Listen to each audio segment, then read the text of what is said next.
So, hello everyone, and welcome to Luxury Gaming TV.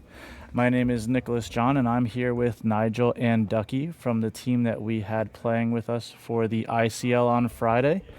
And we're going to be doing some deck coverage. We're going to be going over the matches, why they chose the decks that they did, and if there was any lines they could have changed, why did they make those lines, and what they could have done better.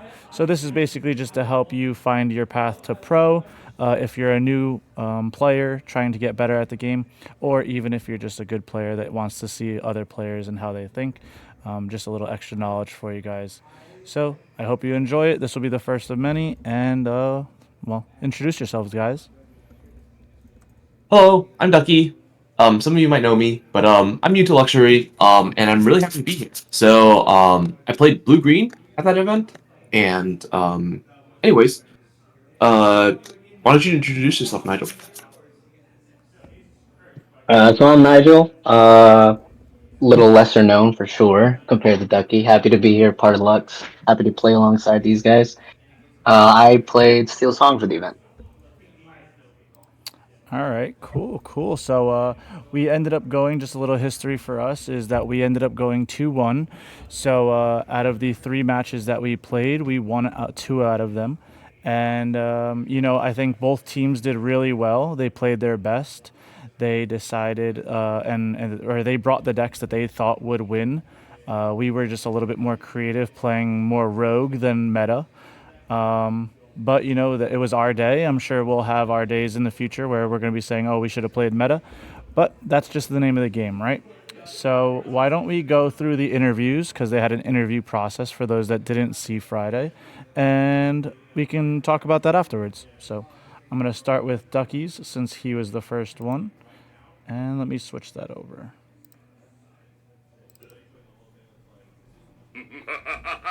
Hello, my name is Baker, and welcome to the Illumineer Champions League. And I am joined by a man whose name you may recognise. The man, the myth, the legend. This is Ducky, who you may recognise the name from early Lorcana Pixelborn success. It's absolutely fantastic to finally get to have a chat with you. Welcome, Ducky. How are you doing? Pleasure to meet you. I'm doing real great. That's good. Ducky, were you nervous when you were doing this? We've talked about this. A little bit, but like not too bad. On in the Volcana's lifespan, with a lot of success on Pixelborn, but haven't heard from you much lately. What you been up to, Ducky? Mostly just been staying quiet. I played a couple of challenges. Mostly just been doing in-person stuff. Once Pixelborn died, just haven't really been doing much. Been also working on my own card game as well too, so that's kept me a little bit busy. Cool, cool. I want to actually pause it right here. Do you want to talk about your card game? Because I'm like extremely intrigued about this. Yeah. So I'm working on a card game called Spiritum. It is sort of like a hole punch Pokemon game where you have like some cards with holes in them, and then you can put like the energies behind them and make stats. Um, I've been working on this for about 5 or 6 months now. Set one's in the books, and we've completed the starters as well too. Currently, we're looking to kickstart relatively soon, and we are looking to make a bigger marketing push in the future. So, keep an ear out, and hope to update you in the future.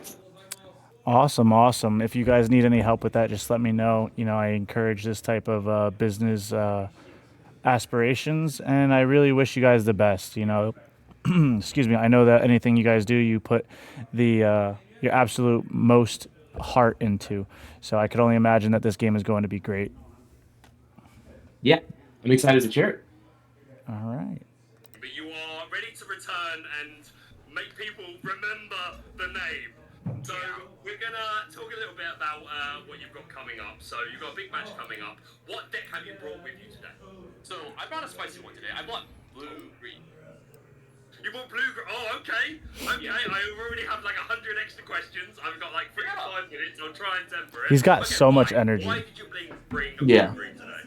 So this is a deck I It's- brought to Vegas, and I actually did pretty well. I finished 65th with it. I finished on the bubble. I tried Let's see if I can like make the list bigger. So Lots of pain, but it's fine. But, I'm bringing this deck because I think this deck is quite innovative.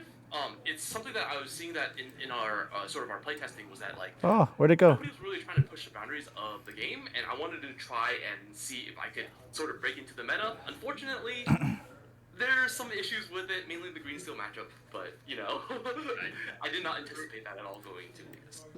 Yeah, I mean, like, Emerald Steel had very much dropped off of popularity ever since Bucky left, and yeah, it was very much Vegas that's repopularized it, and then we've seen that trickle over into the meta. But you're still choosing to bring blue-green today, even though you think it has a bad green-steel matchup. What is it that you like about blue-green? What are some sort of key cards and interactions in the deck that make you enjoy playing it and feel like it can win? So, I don't know if you know this, but my favorite 3 words are draw a card. I really like drawing cards in this game, and drawing cards is super fun. And you know what draws cards? It is. Draw cards and Clarabelle. You do like drawing cards. Okay, It's actually true. certainly draw a lot of cards. When we were It is. when we were playing Franti's Pokemon, like that's literally all we would see you doing. That's got to be the main I just like to draw strategy that cards. really gets this deck Don't going, worry, right? I that's all I know wanna do. that. Obviously, Diablo can net you a lot of cards if they don't have the answer, but I would assume that you're looking to create those situations where with Sapphire, you're emptying your hand, you're playing Quill, you're playing T-pose, things like that, and then you're looking to get max value off of the Clarabelle.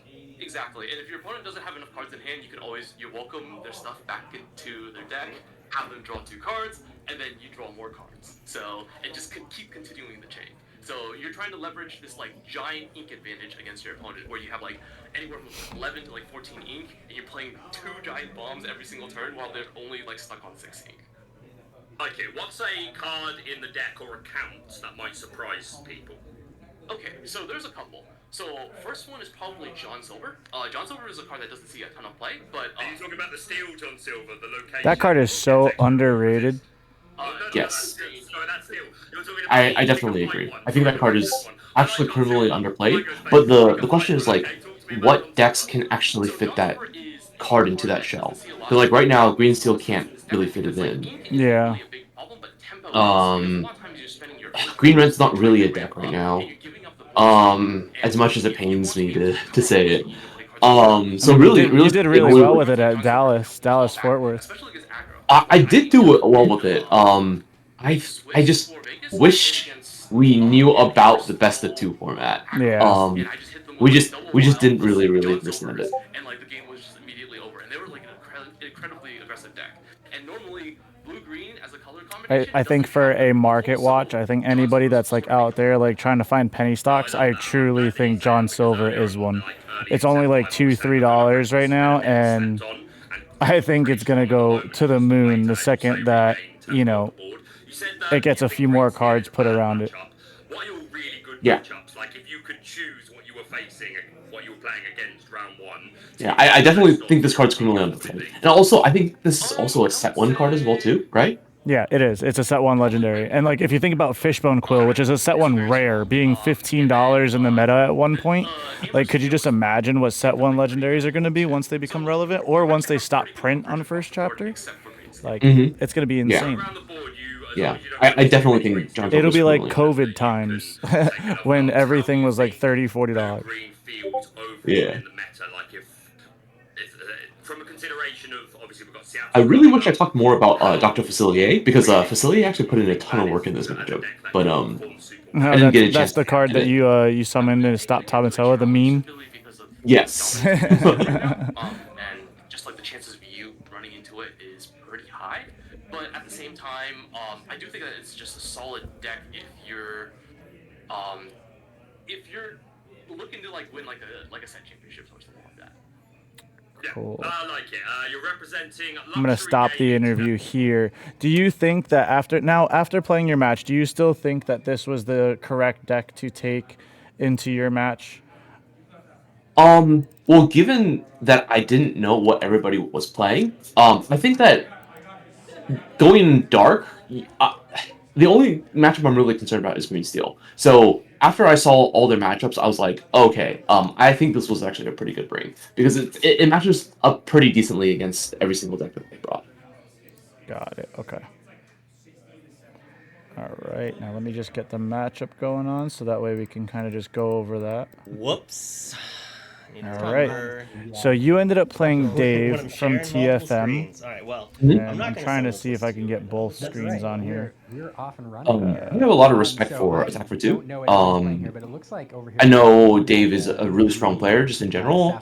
We faced off in the past before, and just in general, really clean play. So when I saw that I was playing against Dave, I was like, I'm a little bit concerned, but I should be still relatively okay.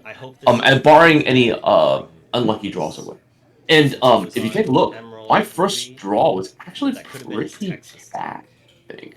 I'm pretty sure I bricked this first game where I don't see any ramp. I think Oh yeah, Emerald Ruby. I didn't see Diablo combo as well too. I played the Diablo out turn 1, mostly hoping to bink the Diablo off the top.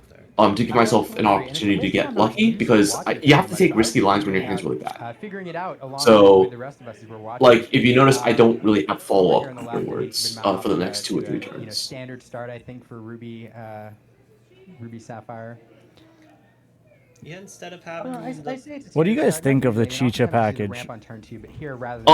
I think it's really difficult because Chichas can be really bricky, and if you draw it in the wrong order, it can be it's pretty bad top deck. If you open with it on curve, it can be decent, but the problem with it is it also warps your deck building as well too. Chicha pairs much better with Mickey Mouse and Donald Duck, and Mickey Mouse is already a pretty expensive, like that's 8 slots that you're committing for your unequal slots. So might save it for a turn. It's really awkward to play out. Possible fishbone quill or something. Yeah, I'd probably agree. I think the only reason why people have tried to play with Chicha for a bit was because it's like the backup draw package for Red Blue. Not yet. Because even I tried playing with her for a bit, Not and like she's okay. Like if Red Blue can't find Flav, The Chicha has been pretty is solid. pretty But good it's just kind of like what Ducky said too. Like if you get it late game, it kind of bricks, and it's kind of awkward. Obviously into the steel matchups, more often than not, she's just kind of like a wasted turn 2 if you actually play her. And since she's unankable, yeah, you have to find those slots to find her in. So it can be awkward. But I think in Red Blue that are so hell bent on Flaverton, if you don't find them, it's really rough for them at times. So then I think people played with Chicha just to have that backup plan. Right. Yeah, if you're playing Chicha, like what are you cutting? Are you cutting ice blocks? I think that's what was missing. Yeah, I think more often than not, people tried to cut off, slim down on ice blocks. Human Sisu obviously wouldn't be there then as well. You'd have to basically if you lessen down your ice block packages, it also lessens down all those other cards that kind of like require like 2 attack or less. 50-50, you might be able to draw that card. So definitely the human Sisus and then yeah, ice blocks as well, which is into the green steel meta. It's kind of like really bad, right? Because like those are pretty valuable in those matchups. It kind of helps you make sure that you have like an actual game plan into those. Yeah. Getting back to the match. If you take a look, I play a Clarabelle on turn 2 and I don't think it's a bad play. and another Clarabelle on turn 3. That's not ideally where you want to be. You usually want to ramp on turn 2, and you want to establish either a board like a Grammatala, a Scrooge McDuck, or you want to open some sort of like Diablo combo with like some sort of ramp early on. So like this is the deck not doing what it's supposed to do, but like since this is best 2 out of 3, like it's okay to have this a little bit of inconsistency here. Yeah. And I don't know if there's much else to this match outside of just like me getting rolled because I'm just like super behind on tempo, and he's got a ton of ramp on me. So Ducky saying, I've had enough of that Chicha. We're gonna get rid of that now before you get any more advantage out of it. Yeah, and you really don't want to play this card, the Kick Cloud Kicker. You don't want to run it out in this match at all. But I had to run it out because my hand had a Clarabelle, and I wanted to tempo just a little bit, just so that I can land the Clarabelle, find the space to land the Clarabelle. But I don't think it actually. Was this your first time playing on Pixelborn Connect? Yeah, I'm not super duper familiar with the system. I kept forgetting to pass my turn. I usually play on other systems, so notably like TTS. So Gotcha. Okay. that Dave Yeah, was we about to just do actually here, launched our it makes online sense tournaments to again. offer the trade. You know, Because using Diablo Pixelborn Connect, so shipping that and way people get questing, familiar Dave might playing not with have the the answer for cardboard and doesn't want to share it with before someone like else. Seattle, Playing or the Chicha like here, if they're trying to get though, ready for I mean, set it is set up in championships and they Greystone. wanted more practice. So And it's like Chicha they can wouldn't play be for like other that cards. So bad like of a if somebody card has a to red be blue thrown deck and they want to away get towards a green if steel deck, Ducky but they don't want to pay fails. for the Diablos or the beasts, they can like pay entry and play up against other other 7 people in an 8 pod for 2 foil Diablos right now.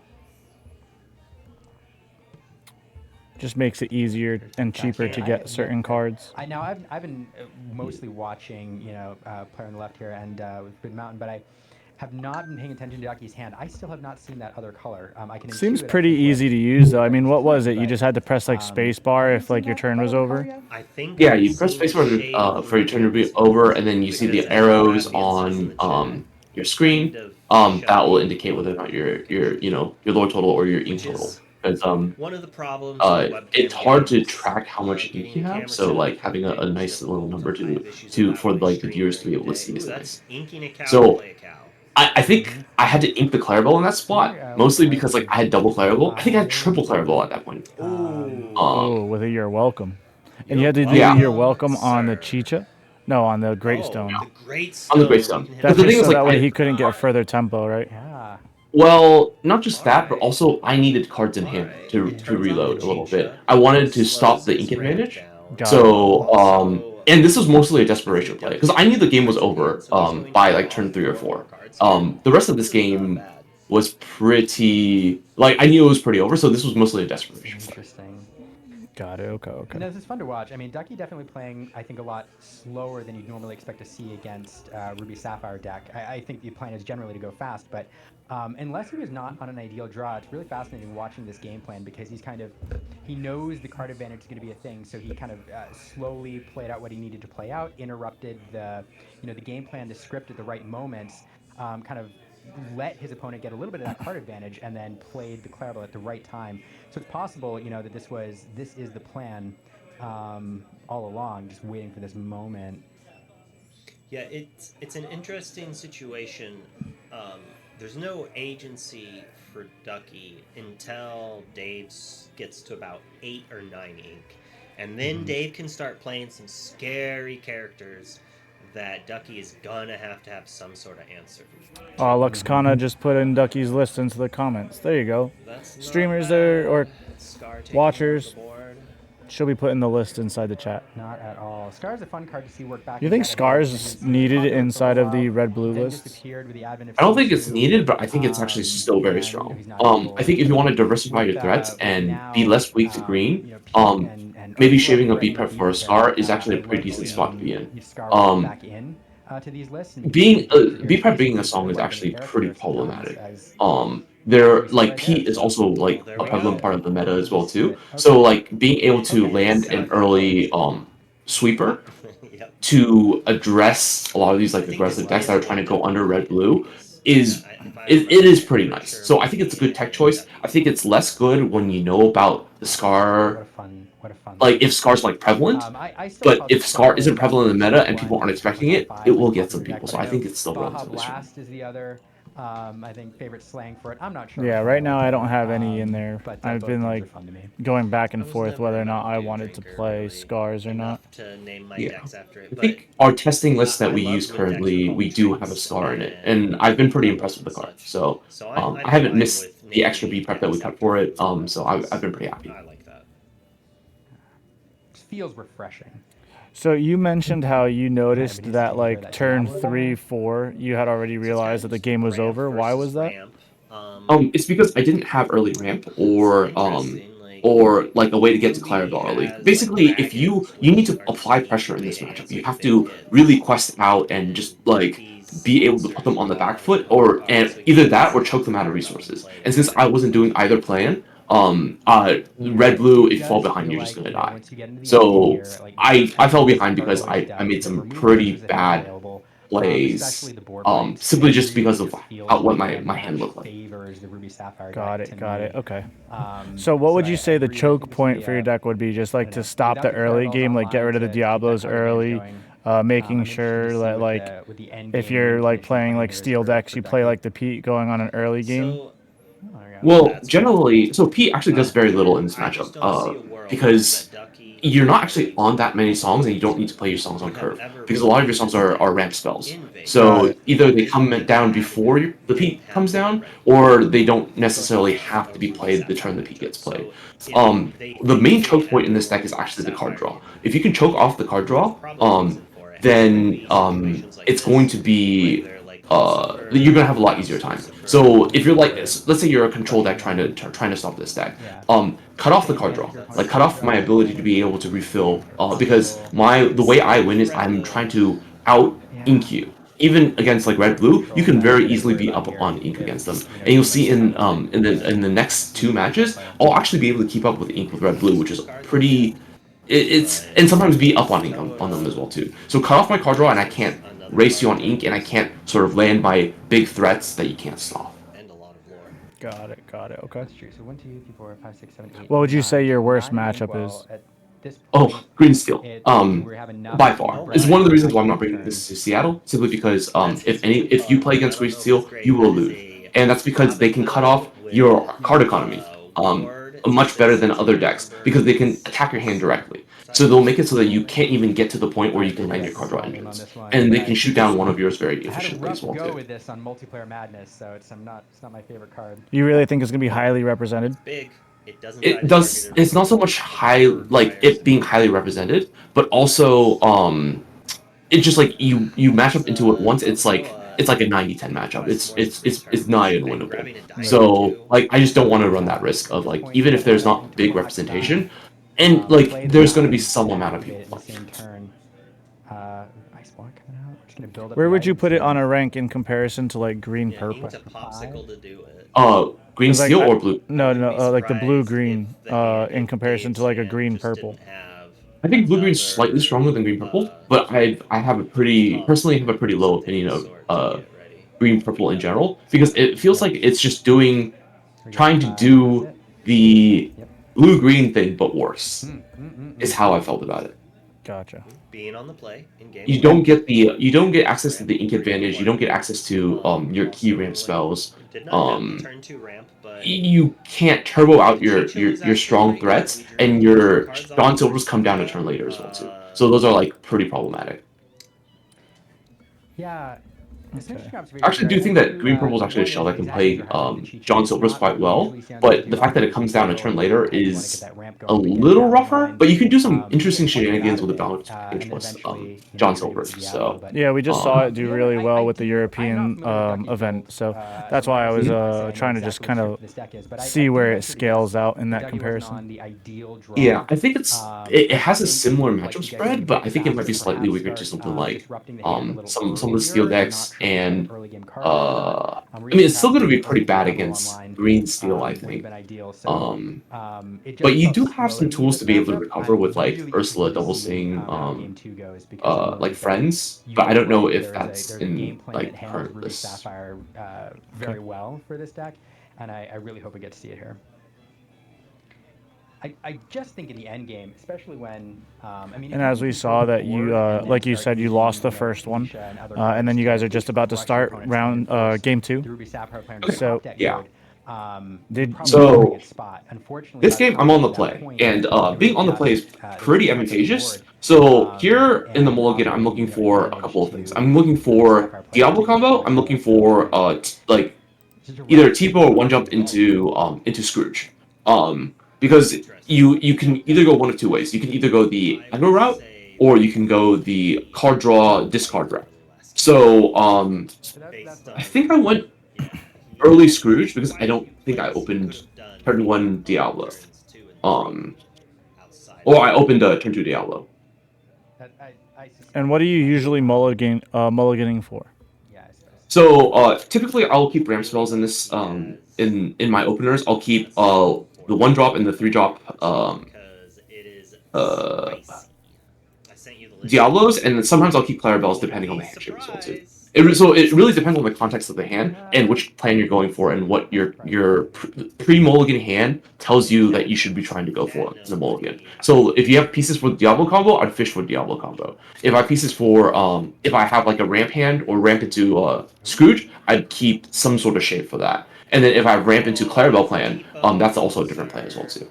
So I actually think I ramp into Clarabelle in this game. I think go turn 1 pass, and the reason why I go turn 1 pass is because I have a turn 2 ramp spell. And if you go turn 2 ramp spell, turn 3 Fishbone Quill, then you turn 4 into Clarabelle with, I think, exactly 1 card in hand, depending on if it's Tipo or not. And then that allows you to So draw. yeah, and it lets you draw back up, and especially since if you're on the play, your opponent will have an extra card, so you can draw an additional card with Clarabelle. Got you. Okay. Yeah, because I actually have the option to play a Diablo in turn 1, and I choose not to simply because of the way my hand is shaped. Ooh, 2 Greatstone Dragons in this list, and the full set of Fishbone. Yeah, because you'll see me go turn 2 Ram spell here. More than a few Chicha. I think Chicha is currently, if anyone's planning on going to Seattle and they are planning on playing a Sapphire. Yeah, sorry for the background noise. I've got Dragon Ball locals going on in the background. Going to wreck you if you do not have an answer to it or your own to maintain. I think a lot of people. Yeah, and I think right now I'm deciding between Tipo and One Jump. So I decided to go with Tipo because I was calculating whether or not I'd have enough cards to be able to ramp up to Clarabelle with 0 cards in hand afterwards. So with Tipo, you can do this. You can go down to 0 cards in hand. But I think I keep. No, I think I have 1 card in hand actually. So it might have been right to play out a Diablo. I'm not sure. Wait, let me do the math. So if you play Tipo, yeah, no, you should be going down to 0 cards in hand. Also known as Attack for 2. Could you get me a water, please? We'll have Rob and Dick Burns are also on the Forbidden Mountain roster for this week. And we have Ducky, Monkey, and Nigel representing Luxury Gaming. No, I was just letting them know. And if you're just joining us, we are through game 1 of this matchup. This is game 2. Ruby Sapphire player and Forbidden Mountain are attack for 2. Okay. And I believe it wasn't a great game for the. They also ramp here as well too. Yeah, as you highlighted, not an ideal draw, and once you got to the end game, it was just too much. But yeah, they ramp with the Tipo as well. Tipo is a really good turn 2 play against us, mostly because it also reduces their hand count. So like, while we're trying to pitch our hand, they're trying to pitch their hand as well too because they have to play around the Clarabelle in the spot. So Tipo. So if they have the choice between playing a Tipo and playing a 1 jump, I think you play the Tipo in this spot. I mean, you could always sing it after the fact, right? Yes, you can. But in a lot of cases, actually, I'll notice that red-blue players, if they don't know the matchup, will just ink the Tipo and play the 1 jump because they want to preserve an additional card. Because if you have, oh no, never mind. Oh, this game I play Scrooge. Never mind. I think I weave in a Scrooge before ramping into Clarabelle because I think I have the option of doing both in this particular hand. And I think I mentioned before, you can either ramp to to Scrooge or to Clarabelle as for your aggro routes. So why Scrooge? Why do you play that card? Scrooge is an amazing card in this matchup, specifically. And Scrooge is actually specifically for red-blue. And the reason why is because you don't have really good outs to Maui, and you need a card that trades evenly with Maui so that you can clear the way for your other cards to thrive, like your John Silvers, for example. It also like puts on a lot of questing pressure that red-blue does not have very like good efficient tools to get rid of outside of like double ice block plus Medusa. Or Maui, which is something that you're very, very happy to trade with. It also puts on early questing pressure as well too, because the quests are 2. And if you land it on turn 3, it can generate you anywhere from like 4 to 8 lore, and that's really important when you're trying to chip down the red-blue deck. Got it. Okay. Fishbone Quill does something else here too. You know, it does give you the ramp, but also it allows Dave to keep his hand at a little bit lower level, looking across a duck. And there's the Chicha. His hand is a little low. The last thing you want to do is I do remember that that I played an ice block in this matchup, in Game 3. So I actually don't know what they cut for Chichas. Like I'm actually probably the small Sisus. Well, Now we saw an ice block in game 1, didn't we? Yeah, something like that. Yeah. I'm not gonna lie. I want to see it. I want to see the Lucifer. Oh, I might be wrong. Didn't I hear Dave played like 67 cards in his list? I think. Am I wrong about That that? might explain a lot Oh, as that well. explains it. Yeah. Yeah. Yeah. Oh, did I think I might have heard that he was definitely over 60. Yeah. So in this spot, I had the option to either play Fishbone and then pop the Fishbone Quill, or play the Clarabelle and draw up. And I choose to go for the Clarabelle line mostly because so there's a couple things. One, you kind of want the Fishbone Quill to stay on board because once you play the Clarabelle on board, what happens with the red blue player is that they'll ink everything in their hand and try and play it down as low to the ground as possible. And that's actually part of the plan because I actually want them to do that, and I want to get them into a low econ spot because I'm actually playing some cheeky discard spells. So if I can get their hand size relatively low, I can actually attack their hand and leave them vulnerable. And that doesn't happen if there's no Fishbone Quill on board. The second thing is it slows down my development for the big Clarabelle, and it means I'll be drawing less cards off of it afterwards. So I want to sort of take advantage of the fact that I can draw additional cards, empty out my hand, and then reload up. What's up, gentlemen? What's up? going on, Monkey? Have we been just going? Oh, no, my Yep. Yeah, we're just live. We're just going over the first match of Dave and Ducky, and the lines of play, and he's just explaining like card choices and such. Oh hell yeah! So, We might do that later. if you want to introduce yourself, feel free. I know you just jumped in, so we all introduced ourselves earlier. Oh, I see. Hey, hey everyone. This is Monkey. Ducky's kind of co-worker, I guess you could say. We've worked on a lot of decks together, and we've like for example, this blue-green deck was something that we worked on together, and yeah, well, nice to meet you all. Happy to be here. It's good to have you. Thank you. Thank you for jumping on. Yeah, we took this deck to Vegas. I'm sure it's already been mentioned, and I had a blast playing this deck. It's so much fun.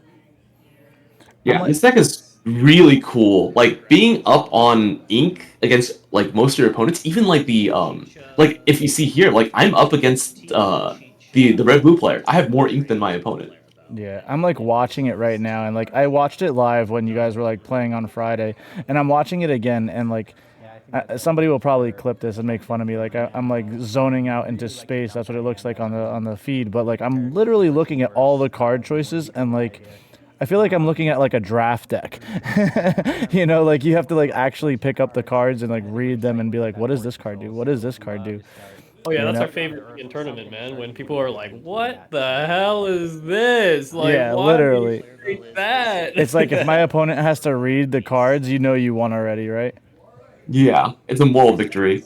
Where did this come from? Yeah. So the reason why I did not quest with, if you notice, I didn't quest with the Clarabelle, that's because I read the Maui, or that they possibly could have a Maui. So I want to play around the your card draw is super important. So like the 2 lore that you're getting off of the Clarabelle isn't worth it. So I elect not to quest there. And I'm actually very protected of this Clarabelle because the only way they can really get rid of it is through questing. Or through challenging. Got it. Okay, I was actually about to ask that question. So, but if you made the read that they were possibly going to have a Maui, I mean, hey, you're outplaying your opponent at that point. And if you see, like, they had it. They used it to clear my my Scrooge. And if you see, the Scrooge did its job because the Scrooge protected the Clarabelle. So now the Clarabelle can come in. Yeah. And then so I think I follow up with a, is that a Facilier? And I think that's and a Diablo? Is that a No, that's a- lie? No, it's a lie. That's a lie. Yeah. Yeah, I think it's a lot. So here, I think I might have overcommitted a little bit because I didn't play around the B prep super hard here. And this could have been game losing, but I think I had some slight follow up afterwards. But I recall that this follow up wasn't very strong. I could have probably I think it was Diablo. a double Diablo, right? That you dropped. No, afterwards. I think right now you drop like a Diablo and something else. Oh no, it's the John Silver. Correct. I could have followed it up. So if I held the Diablo here, I could have followed up with John Silver plus Diablo, and that would have been a lot stronger. And I probably should have done that. But I think that in this particular case, it didn't really matter too much. But like if Attack for Two had stronger follow up, then I think holding back on the Diablo would have been better. Because I remember that my hand was relatively weak afterwards. Yeah, there's a one jump. Yeah, if I'm playing one jump in this spot, like it's bad. Oh, Cogsworth, that's what it was. It was the Cogsworth John Silver. Yeah, because like if I remember Cogsworth being in the hand, so I could have just inked the Cogsworth, played the Diablo plus the John Silver, and been a lot happier. So I should have held the Diablo in that spot, and that was a slight misstep because I was trying to play around the them not drawing the B prep because I'm making a small gamble that if they don't draw the B prep in that spot, I can just pressure them out of the game. That's a lot of lore in one thread. Like Seeing the double B prep must have sucked. You're like, you kind of are anticipating something like that. You're actually expected to get B prepped multiple times and getting board wiped multiple times. But the thing is, like, this deck can actually like push past that pretty easily, and then land something like a Scrooge that they just can't really deal with. And I'm pretty sure that like in this game, like this Scrooge goes pretty far. I don't remember if it trades with anything, but I remember like me chipping in with the Scrooge for a couple of turns. I like both of them. But Being able to dodge the Medusa is very, very nice with this card. Originally, this card was the 4-drop Sisu, but we found that it just got popped by literally everything under the sun, even though it did take over games in certain situations. so like now the only out for it is Maui or a double ice block Medusa. Or Dragon. Or If the Dragon. Dragon and the Scrooge, you're pretty happy. that makes sense. I was wondering. And then you're just drawing a free 3 cards. Was it? Did Ducky only draw 2 cards? Sheesh. I think I drew 2 here, even though they had 3 in hand. Wonder did message me about that afterwards, but I think that's something that I might have missed. Yeah, I'm seeing 2 cards in your hand at this point. Yeah.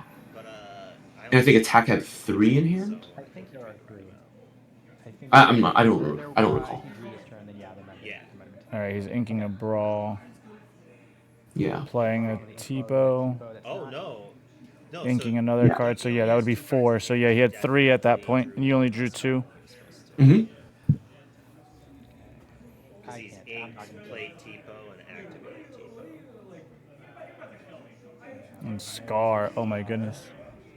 Well, if you notice, the Scrooge actually trades with the Scar, so this is actually quite a decent spot for me still, because like I can quest with the Scrooge, and they can't really they can challenge it if they want, but then they're making it so that my Clarabelle still lives. Yeah. Dude, Wonder leaking his DMs like just constantly throughout the stream was so. It was. It was funny.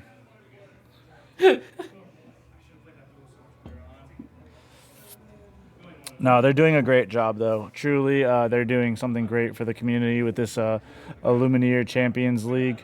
If you are a team out there that want to sign up, reach out to Wonderland. He's looking for all the teams to sign up and just create something massive for this community. He's a great guy, and truly, the Labyrinth team is like a second family for us. We stayed with them in Dallas, Fort Worth, and it was just a great time. So they're great people. They do coaching. Definitely a great team, great players. Highly recommend them. RMB, Sailor, I can't ever pronounce his name, but Xenolis. Well, no, They're all good. He's at 17. So Yeah. So I if think you I said notice, it right. if you notice, I actually finally quest in with the Scrooge and the Clarabelle. It's because I'm at the point where I can actually turn on the Scrooge and present lethal afterwards.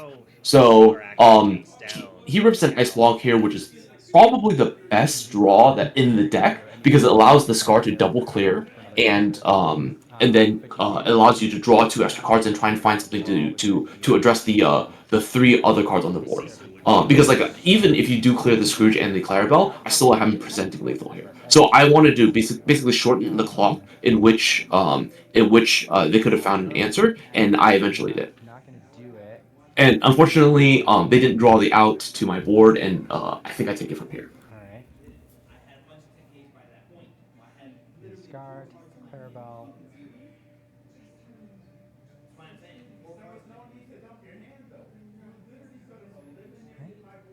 Yeah, and you see it trade right there, so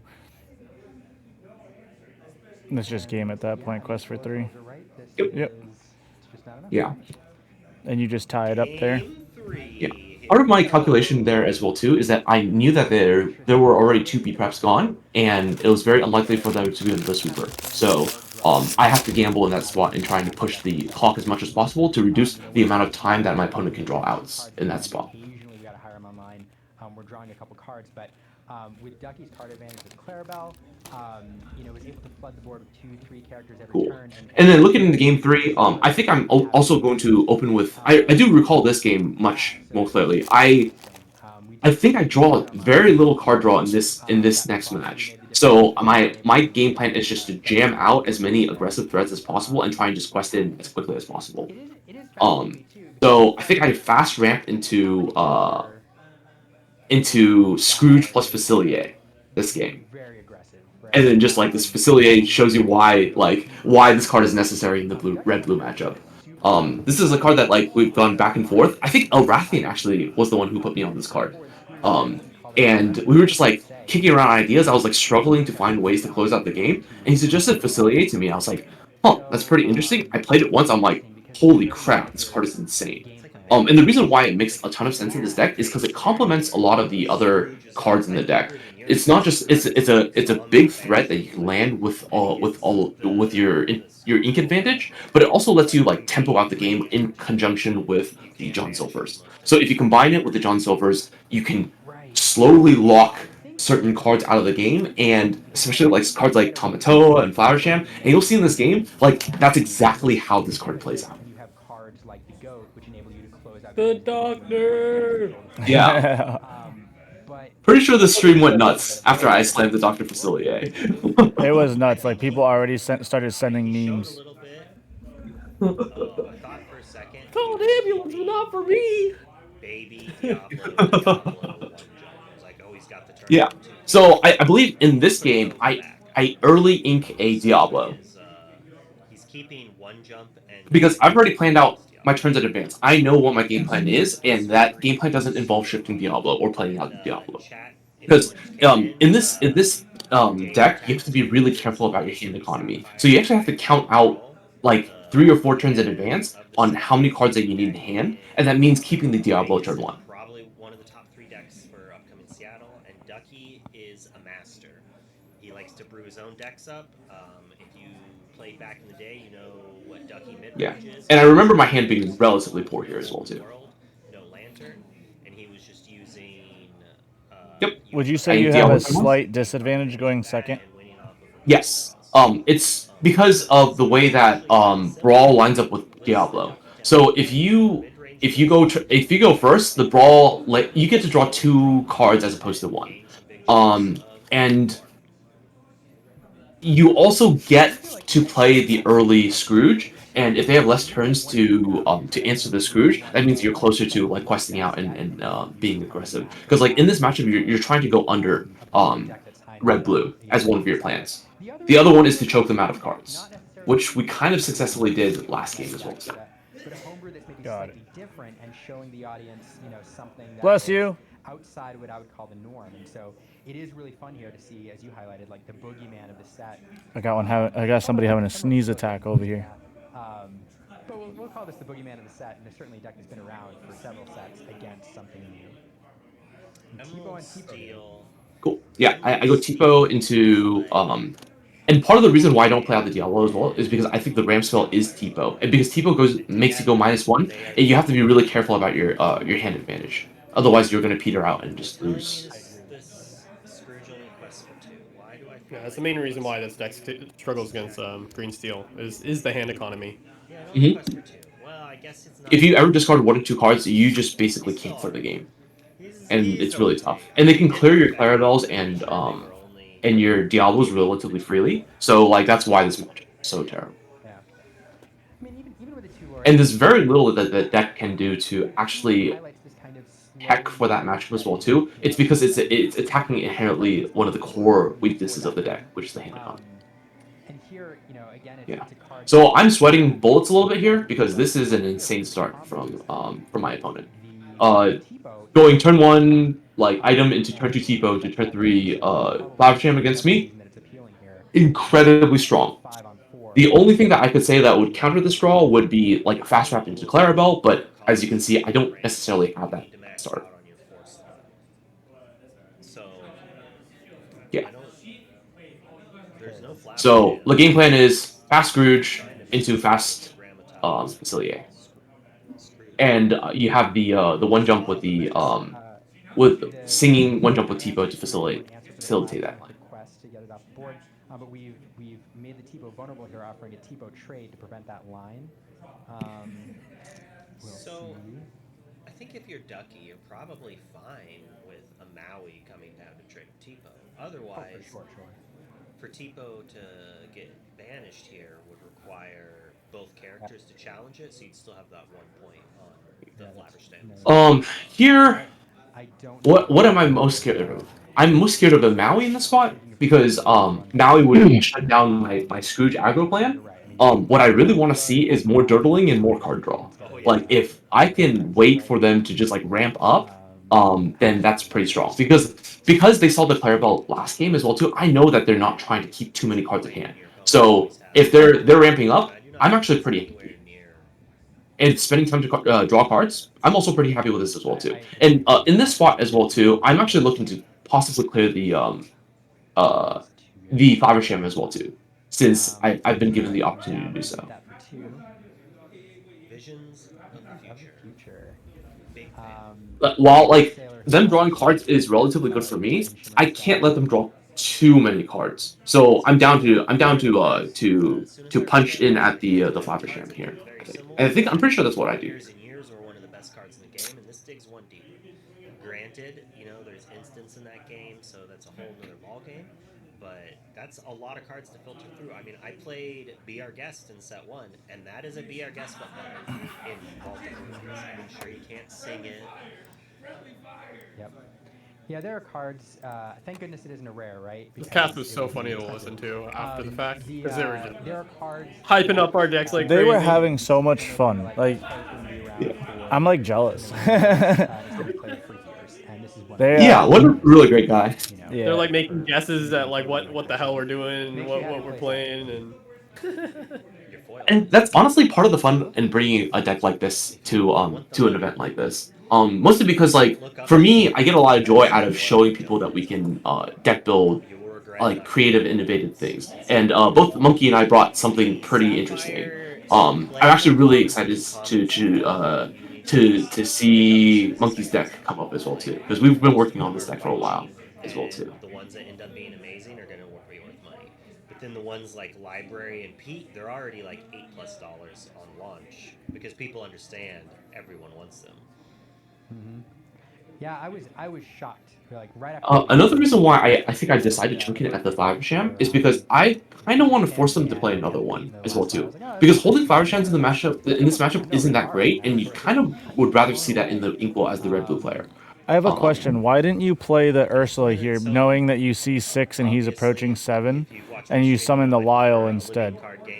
I think it's because my last card in hand is a Facilier, and my other card in hand is a lot. So I don't have enough ink, and I need to have enough ink to be able to get up to 7. And I think the other card in if I have 2 cards in hand right now, I can't really see. But if I have 2 cards in hand right now, I can guarantee you the other one's an ink one hand. So I want to, and the Lyle also sort of like hedges against beef prep a little bit because you can gain 2 lore, and the lore gain actually does matter because red blue can turn the corner really quickly, but you want to be able to lengthen the amount of turns that they can turn the corner.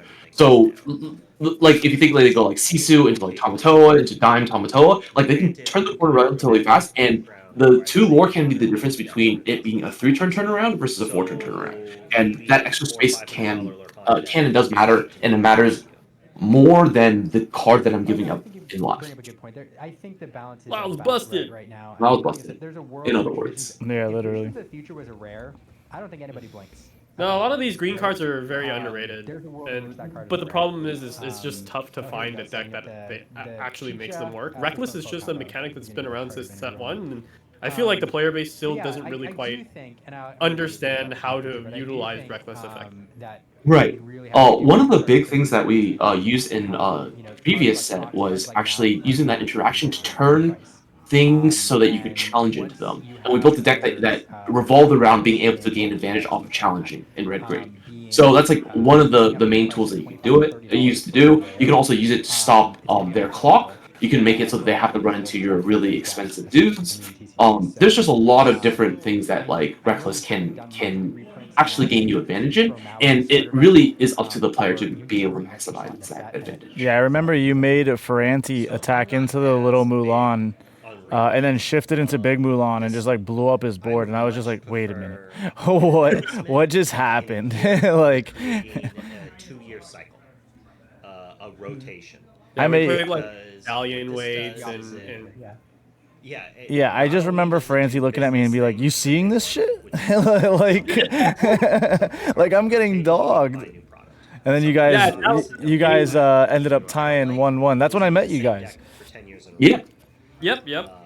At Dallas, there was a game that I played against an opponent. I was on the red green deck as well, and Yeah, like I and think people don't like 4 turns in, after getting like their 4 cards inks, the banned. guy looked at me and was like, And I if think we're I've not banning recognized cards, one card that you've and we're played not so fucking far. rotating, these cards are just Every gonna single other continue card I've had to to read, and it was like, what is happening here? Cool. Yep. So I believe that this is the turn where the Tamatoa hits the board, and the Tamatoa never gets the quest for the rest of the What is game. a doctor? The doctor's in the house. Yeah. And this bad boy, I'm gonna look it up here just to make sure I don't do it. A 7-cost 4/4 evasive quest for 3. Whenever he quests, Yeah, this was so funny. character. Yeah. Yes. This is when the This memes bad dropped. boy, it just shuts down flash. We were popping off in call, and chat was popping off too, going like, "Oh my god, it's so much over." And the best part about this is that he runs the Tamatoa into my Fiber Sham. Well, I have the Fiber Sham already on board, and he plays the Tamatoa into it, which, as you can see, is a pretty big mistake. Because one of the advantages of Facilitate is that it closes out the game really quickly while still making it so that they can't access their card draw engines. So Flabbersham and Tamatoa are a huge part of their card draw engine towards the mid to the late game, and being able to push with your Facilitate is incredibly important because it makes it so that they're forced to go low econ against you. If they go low econ against you, you can also utilize your hypnotizes to 2-for-1 as well. And then actually be able to go above them in card advantage. What was your uninkable count? Sorry, go I believe it was like 18 or 19 in this list. It's 18 around. And you It played is how many important cards? the timing of this facility is really important, right? And like the reason why the facility feels strong here is because like Ducky was able to like vet out all the possible outs and force his opponent into a position where like they didn't have any more ammo for the Right, and part of that was from cutting off the card draw. I believe I'm on 60 in this list. I'm pretty much a 60 card purist for the most part. I don't like to play 61 or 62, mostly because I like to be able to maximize my chances of being able to open like the turbo nuts. Got it. Okay, so you see the John Silver coming down, and this is working in concert with the facility. Because if you notice that I think in this turn cycle the facility gets popped, and because the facility gets popped, the John Silver can actually pick up the slack on the Tamatoa, and then I think I layer it with another. I think I have another facility in hand as well too. So I can layer it with the facility again, so that I always make it so that their card draw is cut off, and this Tamatoa never gets the quest ever. Because if the Tamatoa quests, then I'm in a lot of trouble because they have the opportunity to find better. So here, I believe that they find a Medusa, and they are able to Medusa ice block the Facilier, and it does cut down my clock quite a bit. This is the only real out that they have outside of Dragon that is an efficient out to the Facilier. So, and trading it with Medusa doesn't feel great, and I would have rather seen a Dragon, because if I saw a Dragon, then I would be much safer with the second facility afterwards. But because of the Medusa, there's a distinct possibility that you could top deck a dragon as well too.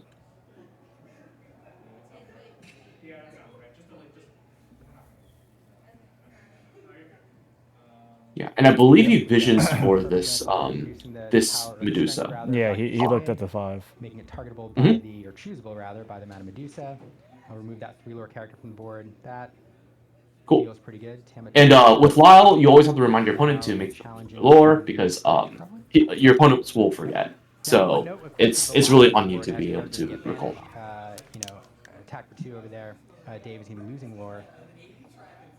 Bring him a little bit further from victory. Oh no, Dr. Facilio died? Yeah, got ice blocked and Mana Medusa. Yep. So the vicious radiant lady in red. And for me, like cutting off the card draw is so important that it is worth to give up the John Silver in this spot in order to do so. I also just need to put on the questing pressure as well. You actually have to turn the corner because like eventually red blue will just wriggle out and close out the game with their inevitability if you don't take advantage of when they're being crippled. So I'm going to really try and turn the screws here. So you're able to do some damage there, but oh man, brutal. He's back. He is back. Now, it's slightly worse than John Silver in that you don't get an enter play ability there, but yeah. So I choose not to quest here. Going to do exactly that. Probably make it so the Tamatoa.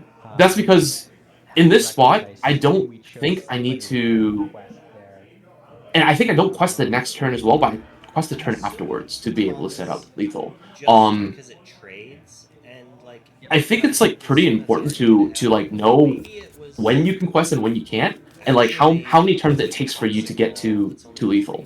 So right now I'm trying to race, and I know that if I quest with this Lyle, the Lyle can get an advantage later on. If I hold back on it. So and my clock doesn't change. I'll attack when the clock does change. Oh yeah, this was crazy. We were bugging out in the cord when we saw that. You remember, Monkey? You chose it, but I'm not. Yeah. We were just like, but now we can avoid oh no. That trade, if there was a trade. I wonder. So here I'm sweating a little bit because like my opponent is ripping pretty well, and I'm basically just holding on to this Facilier in a dream. Like this is my only action. This is the only thing I have going for me. Like if I lose this Facilier, it's lights out for me. So I'm just praying that they don't draw another active Facilier. But since they already answered the first one, it's slightly less likely that they answered this second one. Especially since they visioned for it. Right now. Huh? You're so clenched up right now in this situation. Yes. Like, I'm so nervous right now because I know that I could possibly lose here. It's a distinct possibility that I'm losing. And there's a reason why I don't. I have to put the pressure on with Facilier, so I have to hard play this how far, and this is a pretty difficult decision for me to believe. Doctor is pretty brutal. I believe it's like. I'm double checking, so. It's between an inkable and an uninkable. Actually, quests for 3. So that's gonna put Ducky at. I think there was a Diablo. An evasive threat he can't answer. He hit a. Yep, you summon a Diablo. This is almost a B prep type of scenario. This Tamatoa. I agree. Just sitting here going, do I get to play the game ever? Like, to deal with, you have to get rid of that Facilier, otherwise it's getting you way too close to victory on the other side, and then the Diablo is just. Yeah. So here I quest with the Here I quest the Lyle because like I want to play around in something like a big Sisu. Now, especially since the clock, I'm putting lethal onto the board relatively soon. So he's questing. I mean, I guess another Medusa would do it too. And part of it also is that Lyle can also act as a pretty good speed bump for the Scar as well. In a lot of these matchups where you're trying to like create this racing situation and you're trying to buy yourself as much cushion as possible, sometimes throwing away a character is a really good way for you to basically almost like gain lore against your opponent because they're forced to trade into your guys, especially when you're putting the pressure on. So generally, questers have the advantage, challengers have a disadvantage because questers will be able to push for lore and challengers will have to give up the opportunity cost of gaining lore in order to challenge. Cool. For all you Magic heads there, math is for blockers, is what he's saying. Yes. Yep, it's a 4/4.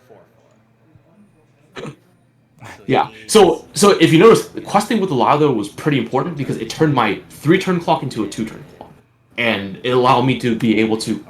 So this facility, if uncontested, I quest in for 2 and be able to win for this spot off. He does have 3. Yeah, this is I mean, this is tight here. And I believe I have 3 lore in hand as well too. Oh, never mind. It's a Clarabelle. Yeah, Dr. you Solos. need the Clarabelle Yes. Diablo in the end. So now they're in desperation mode, trying to dig for their out, and yeah, I think I close out this game because I don't think they found the out. Dave obviously wants a be prepared at some point here. Yeah, I think they dig all the way down with a And, Grammatala we're very close to Cheat-chain it. for Mhm. it. and still didn't get Even if anything. Dave gets the be Yeah. prepared, it's not great. But the problem is, now Ducky over there Yes. with 2 cards in hand. So they actually, this card that they were about to draw off the Chicho was actually the visions that they needed for them to win. However, because it was a 1-drop, they had to ink it, and I had to remind them that they had to ink it. So that actually came up pretty clutch. Okay, That's a huge misplay. You could have used Quill We're instead. still on it. One more card. Be prep Yes. off the top. Sing it You with could have, Ramatolo. they could have used Quill It's instead. Yeah, devastatingly for sure. bad for Dave, but he has to do it. Yep. Flip so it. you're out. Flip it. And it's Oh. It's Jover. Let's go. Okay. All right. I have to head out, y'all. That's it. Thank you so much for being with us, Ducky. Yeah, no worries. This was a lot of fun. All right, Nigel, take us home. So Great playing. I remember talking. Take about it easy. where All Ducky right, will and do. then that wraps up that match. So now we have Nigel's interview. So we'll watch that. It'll basically showcase his deck that he discussed. Which won't be as interesting as Ducky and Monkey, of course. Yeah. And I'm now with Nigel, who's also known as Estenog27 on Discord, representing Team Luxury Gaming. So, Nigel, tell me a little bit about yourself. Is it their production that it's like a little wide, or is that just me? For some reason with this PC, it's just the way it was. I'm trying to like zoom it so that way you can see both and the screen. But Yeah. Wide. Do you have like a widescreen? yeah, I do. Is that what it is? Dude, I have the same problems with my screen as well. Cause like it's just I'm right there with you. how I it like actually love formats them. I Star have Wars no idea how to Destiny work as well. around it. Yeah, I'm also a dude. big Disney guy, so that's I'm a kinda boomer. cool. Oh, really? I feel that. Okay, yeah, Nigel. Nigel's older than me. That's the crazier part. Yeah. I'm So old, when bro. it comes to your steel song list, so there's a pretty big difference compared to like normal steel song, quote unquote normal steel Right. song list, and it's the choice of Queen over Queen. Robin Hood. Robin Hood. Yep. How did you feel about it after playing with it? Because I don't know if you have like a ton of experience with it, or what's the story? So honestly, like for me, this was me testing the Queen package. It's been in general, it's been a little minute since I played traditional Steel Song. Lately I've been playing a lot more like an aggro version of like Amber Steel. Queen package. Queen package was a choice that I made simply due to like the way that it interacts with like red decks. The the the niche potential of like on the play turn to wheel and like some of the matchups where you have to be a little bit more aggressive or like just get rid of their mulligans, things like that. And then in general, I felt like Survives the brawls and the Medusa's better. and Right? yeah, Okay. exactly. And then for me also, it's just playing like different Amber Steel variations. I felt like as good as Robin Hood is into other steel decks, obviously, I always felt like it was in an awkward place where it just never felt like it did enough in the overall meta, and it's probably because of how bad it feels into like red matchups, where it's like I felt like I wanted to play with something that was a little bit more riskier, especially since it was more aggressive on turn twos, and you can potentially shift it alongside like other things like in the later game. You know what I mean? Whereas like obviously Robin Hood doesn't come down till like turn 3, and then a lot of the times too like later like in the mid game, late game, it's just kind of like Robin Hood just overall just kind of like feels too slow or just bad. You know what I mean? Obviously worse into locations, things like that, where Queen can sometimes help in those niche scenarios as well. But it was really just that. Like it survives the brawls better. It's better into the red matchups. Got Whereas it. like everything else, because like into the other steel matchups, obviously your game is much different, right? It's more ideally it's more like Daisy Ducks, and then turn to Ursula, and then like some of the beefier guys, right? Yeah. Yeah, You just and like like throw. obviously 3 health. Yeah, 3 health in the grand scheme of it, it's not that bad into steel. It's not the ideal health that you want to be at for like your characters, but 3 is not bad. I mean, it's better than like a 2 piglet, right? Like it can't get storm raged on. Mm-hmm. They do have to commit like a little bit more. Yeah. And then yeah, if you drop on 2 like what I ended up doing on like game 3, it does present itself as a better thinger than like what like a daisy or a piglet or things like that would do, right? Robin Hood, you wouldn't even get that singer till turn 3, right? Have you And tested the then list since ICL? sorry, say that again. Have you played the list since ICL or?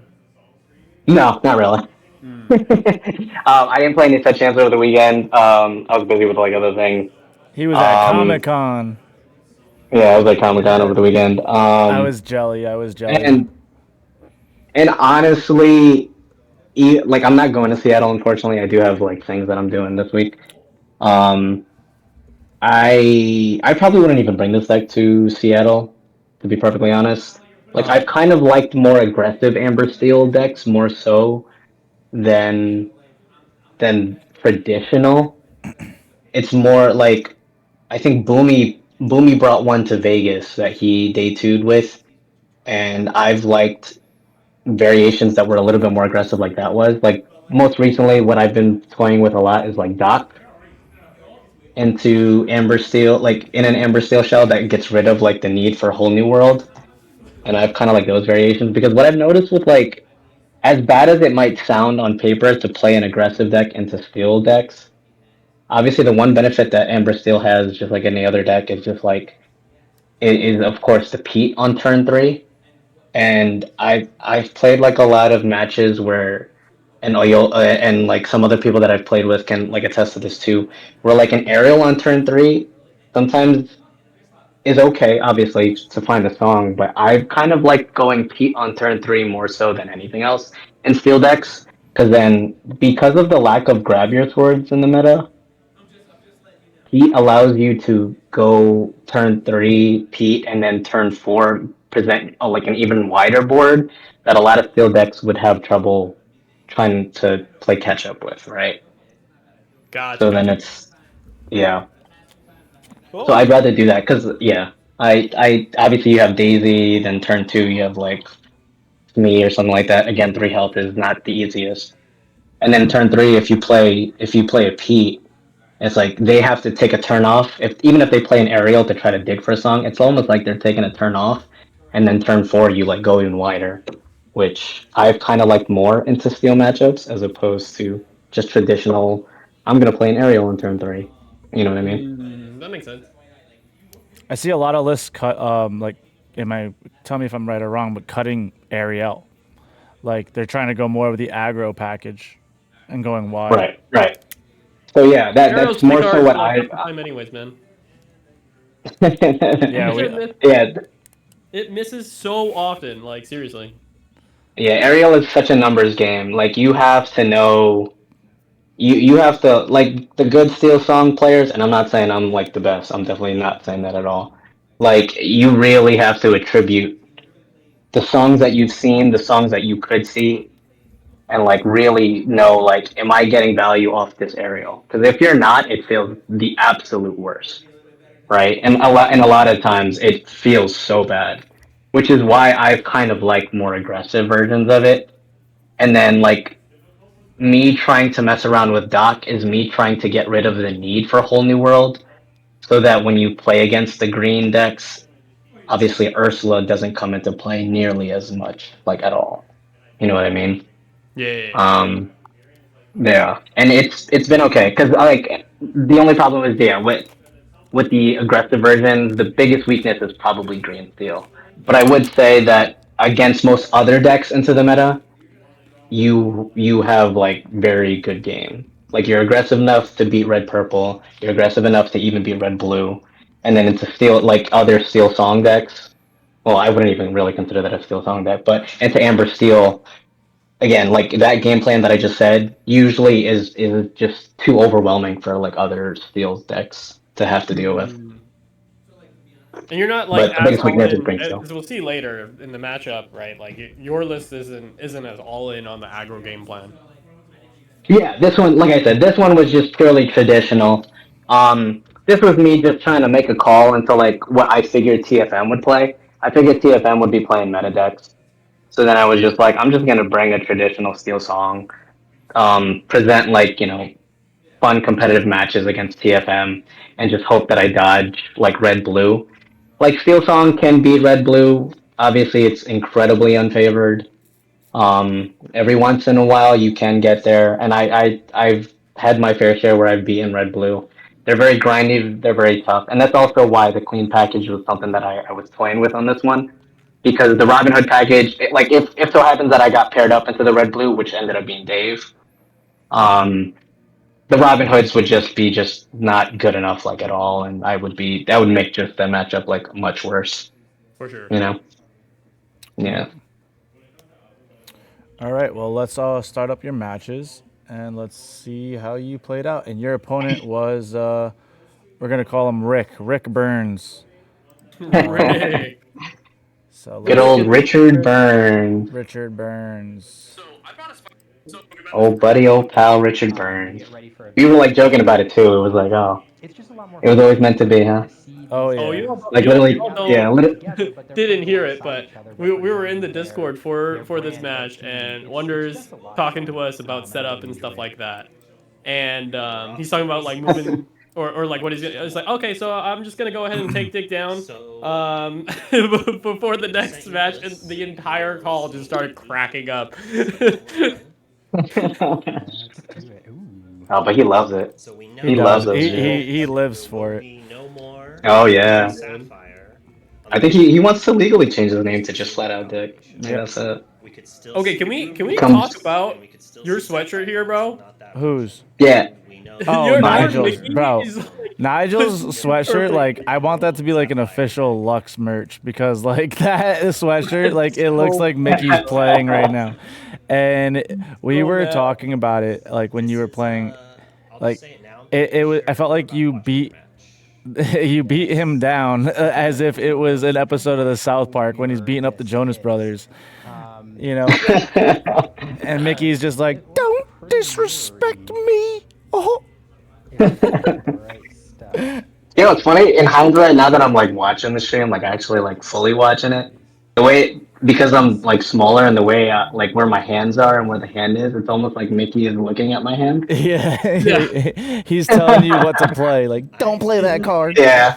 And after that, and he's like, "Oh my god, this hand is awful. So vivid. This hand is so bad." He's like always upset with the hand. Yeah. Let's see if it's gonna hit songs. He's like, "Play Mickey, That is play an Mickey." Mickey Mouse on Nigel's shirt.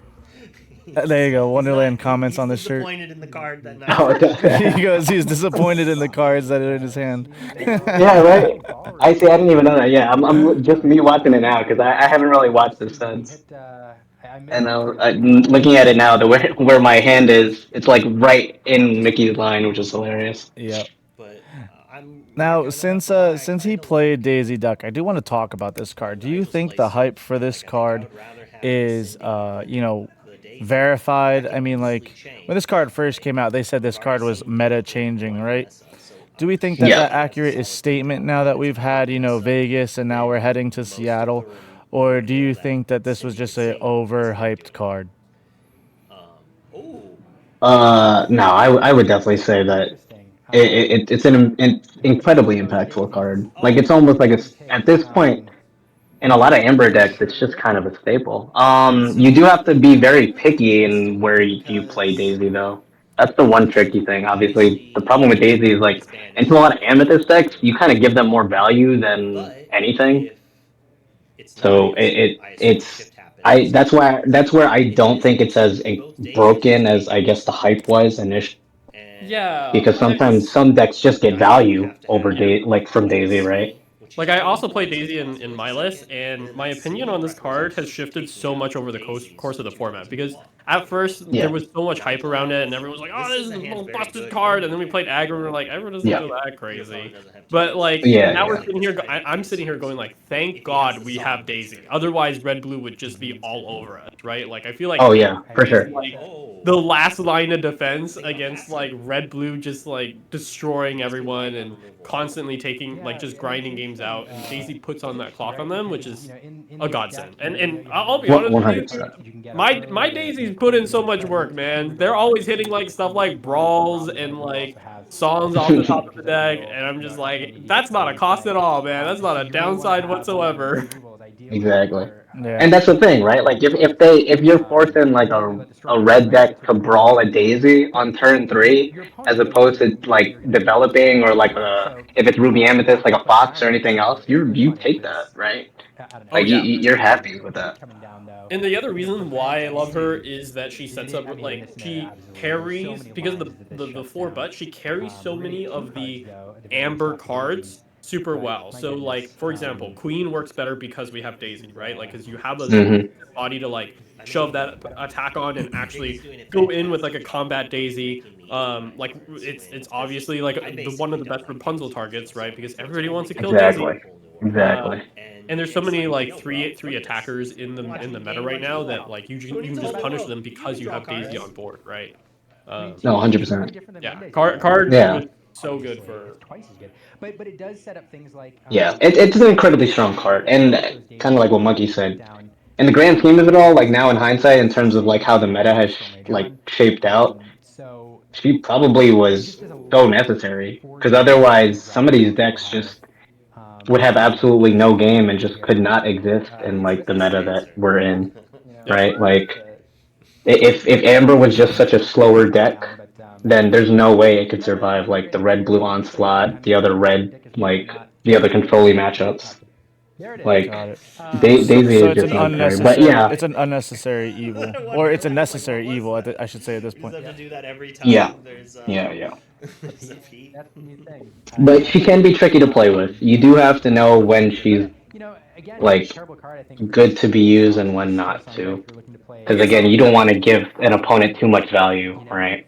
Yeah, like as Yeah. much as I love the color blue, it's like one of my favorite colors. Like they've given it way too much love, and this red blue deck is just way too fast, way too consistent for what it does. Oh yeah. It's kind of gotten to a point where like it doesn't even care if you pop the quills. Like sometimes one like activation of the quill is all they really need, and they're able to stabilize because they have so much card selection. Yeah. Yeah. I I mean, feel their like Red ramp Blue to has 4 really is so consistent. Red Blue Right, has and really that's one just of the become biggest things. Unga Boonga at this point. Yeah. Yeah. I mean, the fact that you have access to Tipo and one jump, it makes your turn 2 basically automatic, right? Yeah. Like their ramp to 4, it's almost impossible for them to like not hit that Don't forget because Hideaway. of You have Hideaway too. yeah. In very niche scenarios, you have the hideaway ramp and on turn 2 as well. Well, If you have the item on turn your 1. turn 2 is just so important, just because of the fact Yeah. that like getting to Grand Matala. So like a lot of the times, like if I have certain matchups where like I know they're not playing locations, I might just get rid of that item just so that way I could get to 4 for my Grand Matala. Oh yeah, for sure. Like again, that thing is important. Nigel's in a bit of a situation here. Yeah, this was tough. I honestly, it's these types of board states where I'm like, I might be, I think it's over. Yeah. So then I'm like, yeah, I have to obviously take quite a bit of time to like calculate. All right, what am I gonna do here? How can I fight board back? Because again, these mirrors are just you fighting board, right? Like Amber Steel to Amber Steel, you're just trying to fight back as much as possible. The unfortunate thing, yeah, double daisies and all of that is it's brutal. If I remember correctly, you reverse here. You reverse the game 1, Yeah. I mean, I do take game 1. which is crazy. I know Man. that. There was just this much of a lead, and then it was just like Hmm. Well, I mean, this is where Ursula is a godsend, right? Like I'm assuming a Singer that 4. I think if I remember correctly in my hand, I think I have 2 Zeuses in hand, I the believe. question is he gonna So survive? like having Ursula is just See, it's just so good in these matchups right here, or like for you to come back. I mean, the thing with Amber Steel matchups especially when you're on the draw, and the Singers Cinderella are can counter even such an Daisy important Dukes. piece to fight back with, right? Like they're such an important defensive part of the game plan to catch up. So Like that's why Naveen is such an important card. That's why Ursula is important. Um, I mean Cindy herself is important. The only problem with Cindy is obviously she can't fight Daisy nearly as well as like the others because obviously she It's can't sing also Zeus. shifting the Robin Hood instead of the Yeah, Lawrence. so I had to attack Daisy with the Pete and the Cindy. Put you up I had the front, one and whatever Zeus, big butt they can't and do. I'm almost certain I have another Zeus in hand for next turn. So good. Um, because I think that the Zeus that I found with the aerial was my second one, so if I remember that right. Mickey's just so upset at the board state right now. well, okay, that's Oh yeah, for sure. Mickey's also pondering like how we doing this. for the Robin Hood. He's playing Queen instead, I think. Right.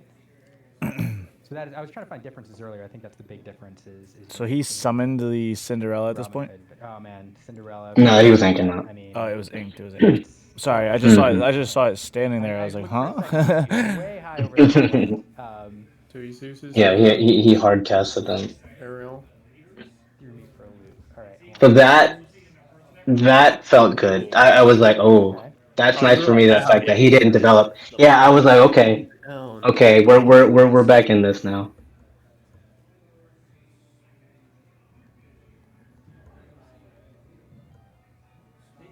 Wait, how did your Cindy die?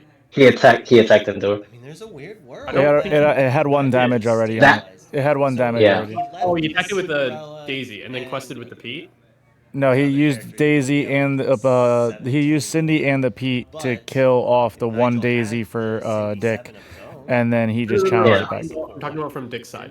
His Oh. Pete he quested. His Pete he quested with. Yeah, he was at Daisy 13. currently has no way Yeah. to be banished without some like crazy stuff.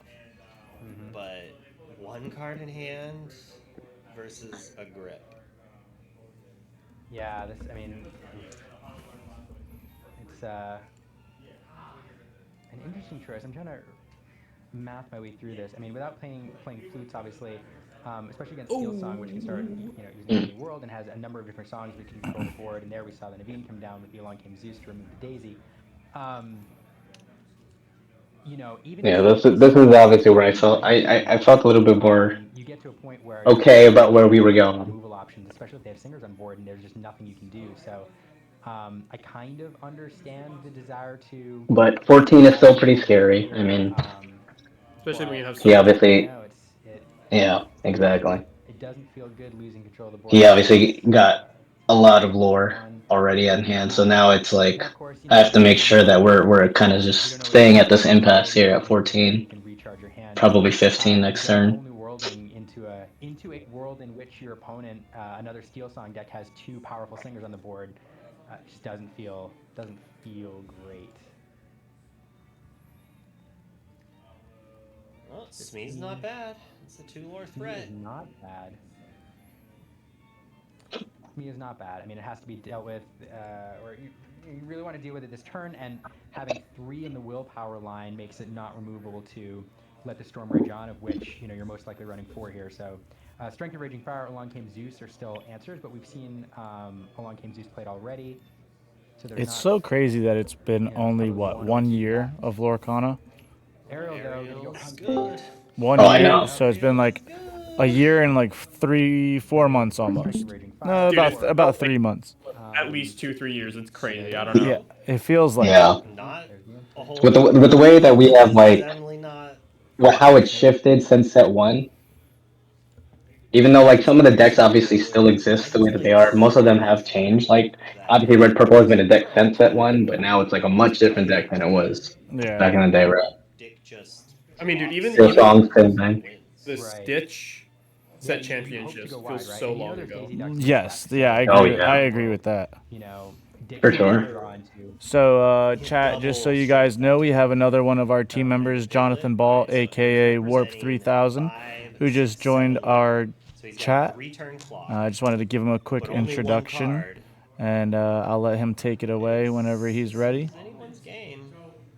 Yeah, it's just tough to come back from here at this point. He If might there's be no AFK at the wide moment. removal If most of not, the he'll time, introduce himself you know, once he most people jumps are in. playing You know his Dragon mic's Sword, muted, and that's- even Hey. then it doesn't Oh, Hey, there Jet. he a is. ton to Nigel's board. So There What's going he is. on, You guys listening to that John? sound setting? this is your answer here to try to go wide. We're just watching Nigel's match versus Dick. There, but so if you can't remove them, you know, again, there's a world in which Dick draws into a, you know, Robin Hood shift, or I mean, you don't have the ink for Cinderella Stouthearted though. And then you have all the songs, Nigel. You were just I'm sorry, let the storm. It was like Yeah, a- this I say gassed up, right? As opposed to Dick, who just his thing was fine. His hand was basically empty at that point. he was flimsy. Is that what you're telling He's me? completely empty. Yeah. Question is, You're not compared to Cinderella. Cindy Sack Little- to go up to 18. little flaccid. Character A that little flaccid. Just Problem is, I mean, just a little bit. only on 4 ink, yeah. Cinderella shifts for Oh, 5. you're right. So, Oh my yeah, goodness. I mean that's really your. He your just winning scoops it position up. here, and you're just 1 ink short. I think. Yeah, at that point, yeah. Yeah, just not enough. Yeah, he was like, you know what? I know I'm defeated. On to the next one. So we're scooping, Dude, what is shuffling, this yeah, strawberry just milk no way to wonder? come What back the? from So random. Should I go Yeah, back? Should I pull that back up? I'm really What curious. was that? I'm curious as to Is what. that a desktop screen? I'm curious as to what strawberry milk that was. No, it wasn't that far back. It was like literally. Yeah, it was literally just like a No, couple seconds back. I went to unpause it and I clicked the wrong button and it went to where I had it before. Hmm. This is game 2. No, go Pretty back, deep go into back, game go back. 2. All right. So this is pretty much where he So, scoops. Yeah, I mean that's really your. See if I winning could position pause here. it on the- You're just on the 1 ink milk. Short, I think. Yeah, just not enough. What is this? Strawberry milk. Open. Yeah, what is that? Strawberry milk. This is the Illumineer Champions League sponsor. Like, I don't- huh? Oh, this was great. I'm sending this to Rod in Wonderland afterwards. I have to say they have taste. That's better than chocolate milk. Hey, they do. Dude, the Nesquik strawberry is godly. We don't play around. I don't know, man. Korean banana milk is not bad. I never had it. Bring it to Seattle and you'll be godly. Okay. I mean, it might be dangerous for us though. I mean, I am lactose intolerant, so Right. we are staying in an Airbnb. Surely we'll be able to. Do you mind what I ask, Monkey? Like, what type of Asian you guys are? I'm Chinese. Born in Hong Kong. Okay. Nice. Ducky is Taiwanese. Ah, okay. Got it. Very cool, very cool. Yeah. And Scooping, shuffling. now that we are done with our sponsors, we are preparing Heck of a for comeback. game 2. by Strawberry Milk. So John, you just jumped in, but we watched Ducky versus Dave. Dave was playing red blue, and Ducky was playing blue green. We went over those matchups, and he was really solid on. He chose the right deck, which I mean, it showed. You know, he went over his deck choices, his card choices, why he did what he did in certain lineups. He unfortunately bricked in certain points, which is what caused it to kind of like linger on instead of him being able to ramp up from the beginning. I think pretty much that's what we covered. Dr. Solos. Oh yeah, and the doctor Faciliary being MVP. Dr. MVP. Solos. Liam calling the strength was on point. I got So. the cue. And now you just jumped into where we watched Nigel take game 1, and you're all caught up now. Commenting, you know, responding to anything I say. Admission, I'm not watching the Twitch chat because it's distracting. I love you all, but I'm not looking at what you're saying. Yeah, So they if you got. yell at me about something, Think Marines has this like really yeah, aggressive yell at me, there. steals on the deck. It's actually more aggressive than Nigel. Did you watch? Yeah, Did you watch his definitely more. interview? His interview was incredible. Like it was like something. It was like something right out of WWE. I think I was doing my interview while the interview was. Yeah, I haven't watched it back. I've been meaning to because I know it's been a point of conversation. I could put it on I if you know want that. before game 2.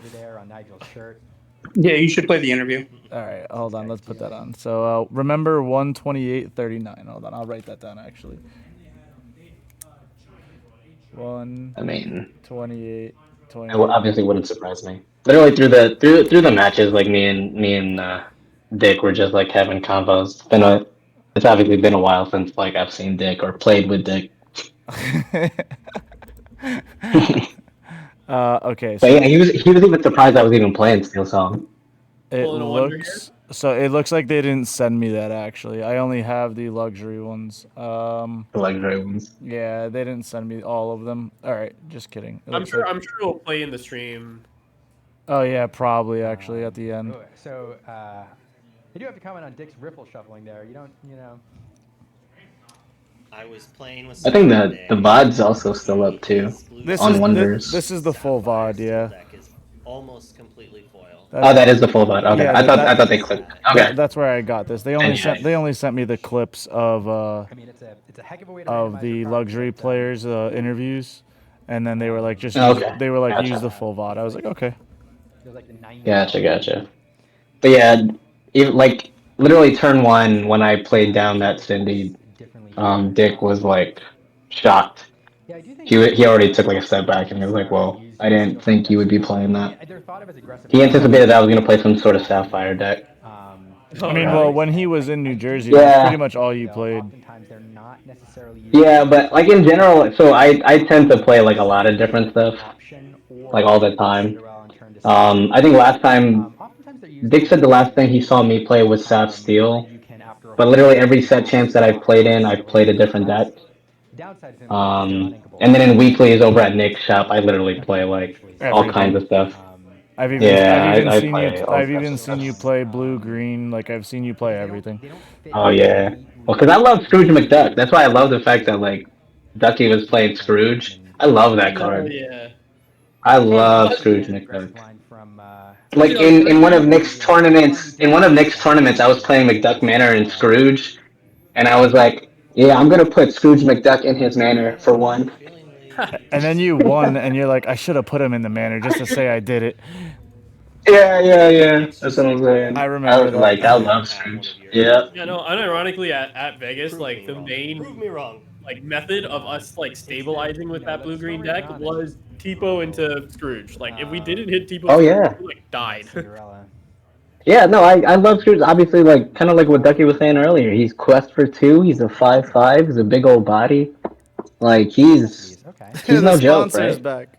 Strawberry milk. I mean, the Just fact that adds it's at this on point. 3 is like crazy, you know? Oh, yeah, exactly. Dick has the aerial. We can play that next turn. Who doesn't love strawberry milk? Look for another song. I'm I definitely. honestly can't say I've ever had strawberry milk. I'm definitely clipping. Wait, what? I'm bringing Nesquik for you, bro. Next time I see you. They sell it in the dollar store next to my store in the mall. And no, I'm sure they do. I don't know. I like the I've Asian always just a little bit more because the Nesquik is like really sweet, like super sweet. yeah. like- I would probably. For a couple It's like reasons. not I even would milk. definitely think that. One, No, I mean, it's- not all steel decks run them. Well, don't like some of the quote unquote chocolate milks literally say chocolate drink instead of chocolate milk? Possibly. Yeah, right. I feel like Nesquik might be one of them too. I know Yoo-Hoo definitely says chocolate drink. Yeah, it's And it doesn't say chocolate chocolate drink. milk. There's no milk in there whatsoever. Yeah. It's like oh, this is just American products in general, right? Like mac and cheese. Oh, yeah. Oh, it was. Product. I thought you were. Yes. jumped Yeah. to another They can't even say cheese. It just needs to say like So you don't want to powder. name Chuck? I don't know if Yeah. you've been paying attention to Twitter, but Zach or Bivens. That's why Asians got that good stuff. Wake up and stuff.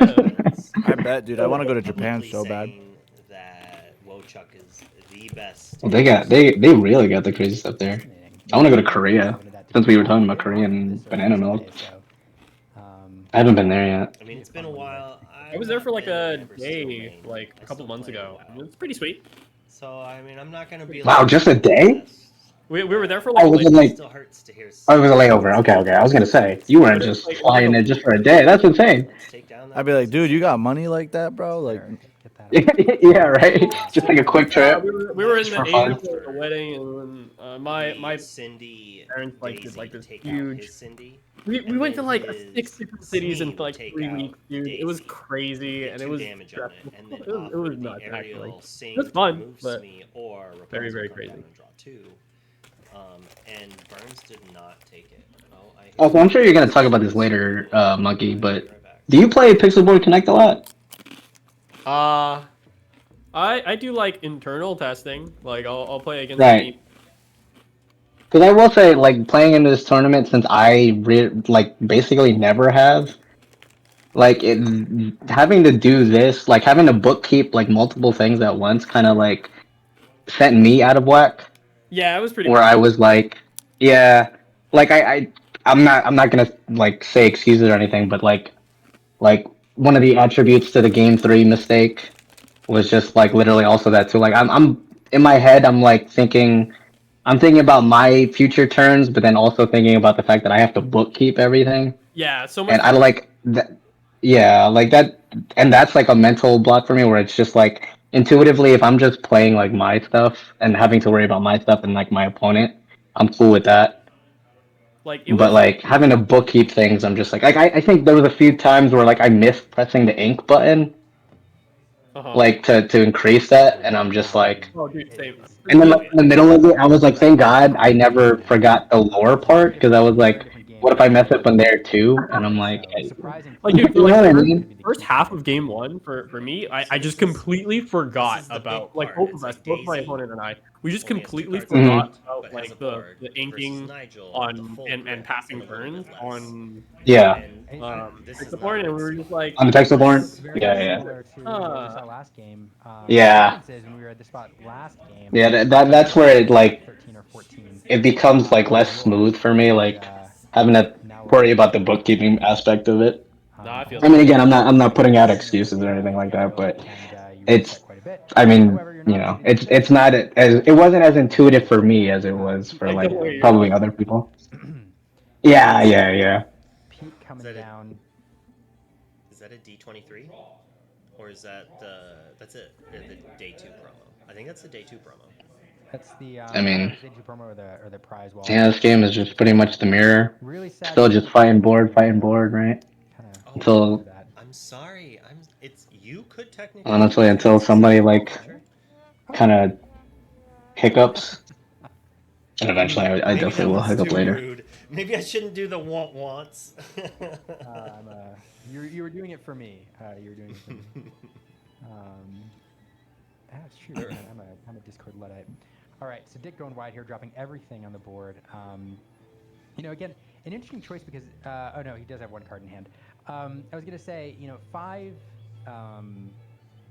5 ink. There's several cards available. At I guess the big one is a Whole New World and also the Cinderella Shift. But getting that 5th ink, if you're going to be in top deck mode, is helpful. Another aerial is always good, but I mean, Dick does have some threats in play. Like that is a lot of lore gain. That's 8 lore in play. Well, Dick did have 8 lore in play. Probably won't for much longer. So. On a scale of 1 to 10, how Daisy, hard we is could the take Amber out Steel Daisy, mirror? and then we sing the removal on the can't be a crack back, and we leave the opposing. So when I play against Daisy, It's tricky to answer that, right? Because sometimes it's just like the thing with Amber Steel is like, and it kind of plays out that way in game 3, is that sometimes like by gate like round like turn 2 or 3, it might just be over. Right, like sometimes, I mean, back in the day, it definitely used to be like Cindy versus Cindy. What makes this trickier nowadays is the introduction to Daisy, right? Where it's like you have a tougher time fighting for board. Back then, it used to be whoever plays Cindy first just basically wins the game. Top deck here. If they have it on turn one. When to actually Daisy and when you Middle shouldn't, the when you board, should so, hold back we're on gonna Daisy is actually play. Exactly. game Like different. what I Just turning things sideways. right. What I will say is like I don't think To another I missed on Dick's Daisies like at all in either of the games that we've played, right? The thing is, but the one thing that does make it scary, though, of course, is like if I keep drawing cards and they have a whole new world, then obviously all that value means nothing, right? Yeah. So that's where it becomes And we are, trickier. We But saw a single wheel during this match until the very end, right? Like, yeah. Like I don't think Dick really wheels. Granted, like either one of those he he basically had pretty aggressive starts, and more often than not, they're good enough. Playing for free in a lot of But games. Zeus, in terms of the mirror, I mean, they can be tricky. You have to know the most efficient ways to combat board.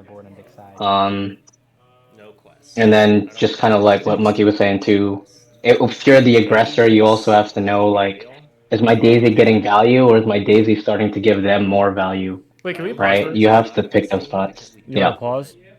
What's the card that's to the left of Ariel on Nigel's board? Do you remember? Naveen and That's Daisy. a So my Daisy. question here for you was, if we can scoot it back just a little bit, it's like a couple, like when the, When he's at double aerial. yeah. So you played a Naveen here and double aerial. Okay, so you have double aerial here. Yeah, he outs the aerial. I get rid of the But we're going to challenge into one of the No, I get rid of the Rapunzel, Here. Yeah, and then Ariel I got rid of me. We thought you could have kept the with the Ariel. Oh, we're doing it. We're doing it. There was something about this. Oh, the Smee on board? I remember us talking about it in call, and we were like, because we sort of felt like you were able to clear out everything.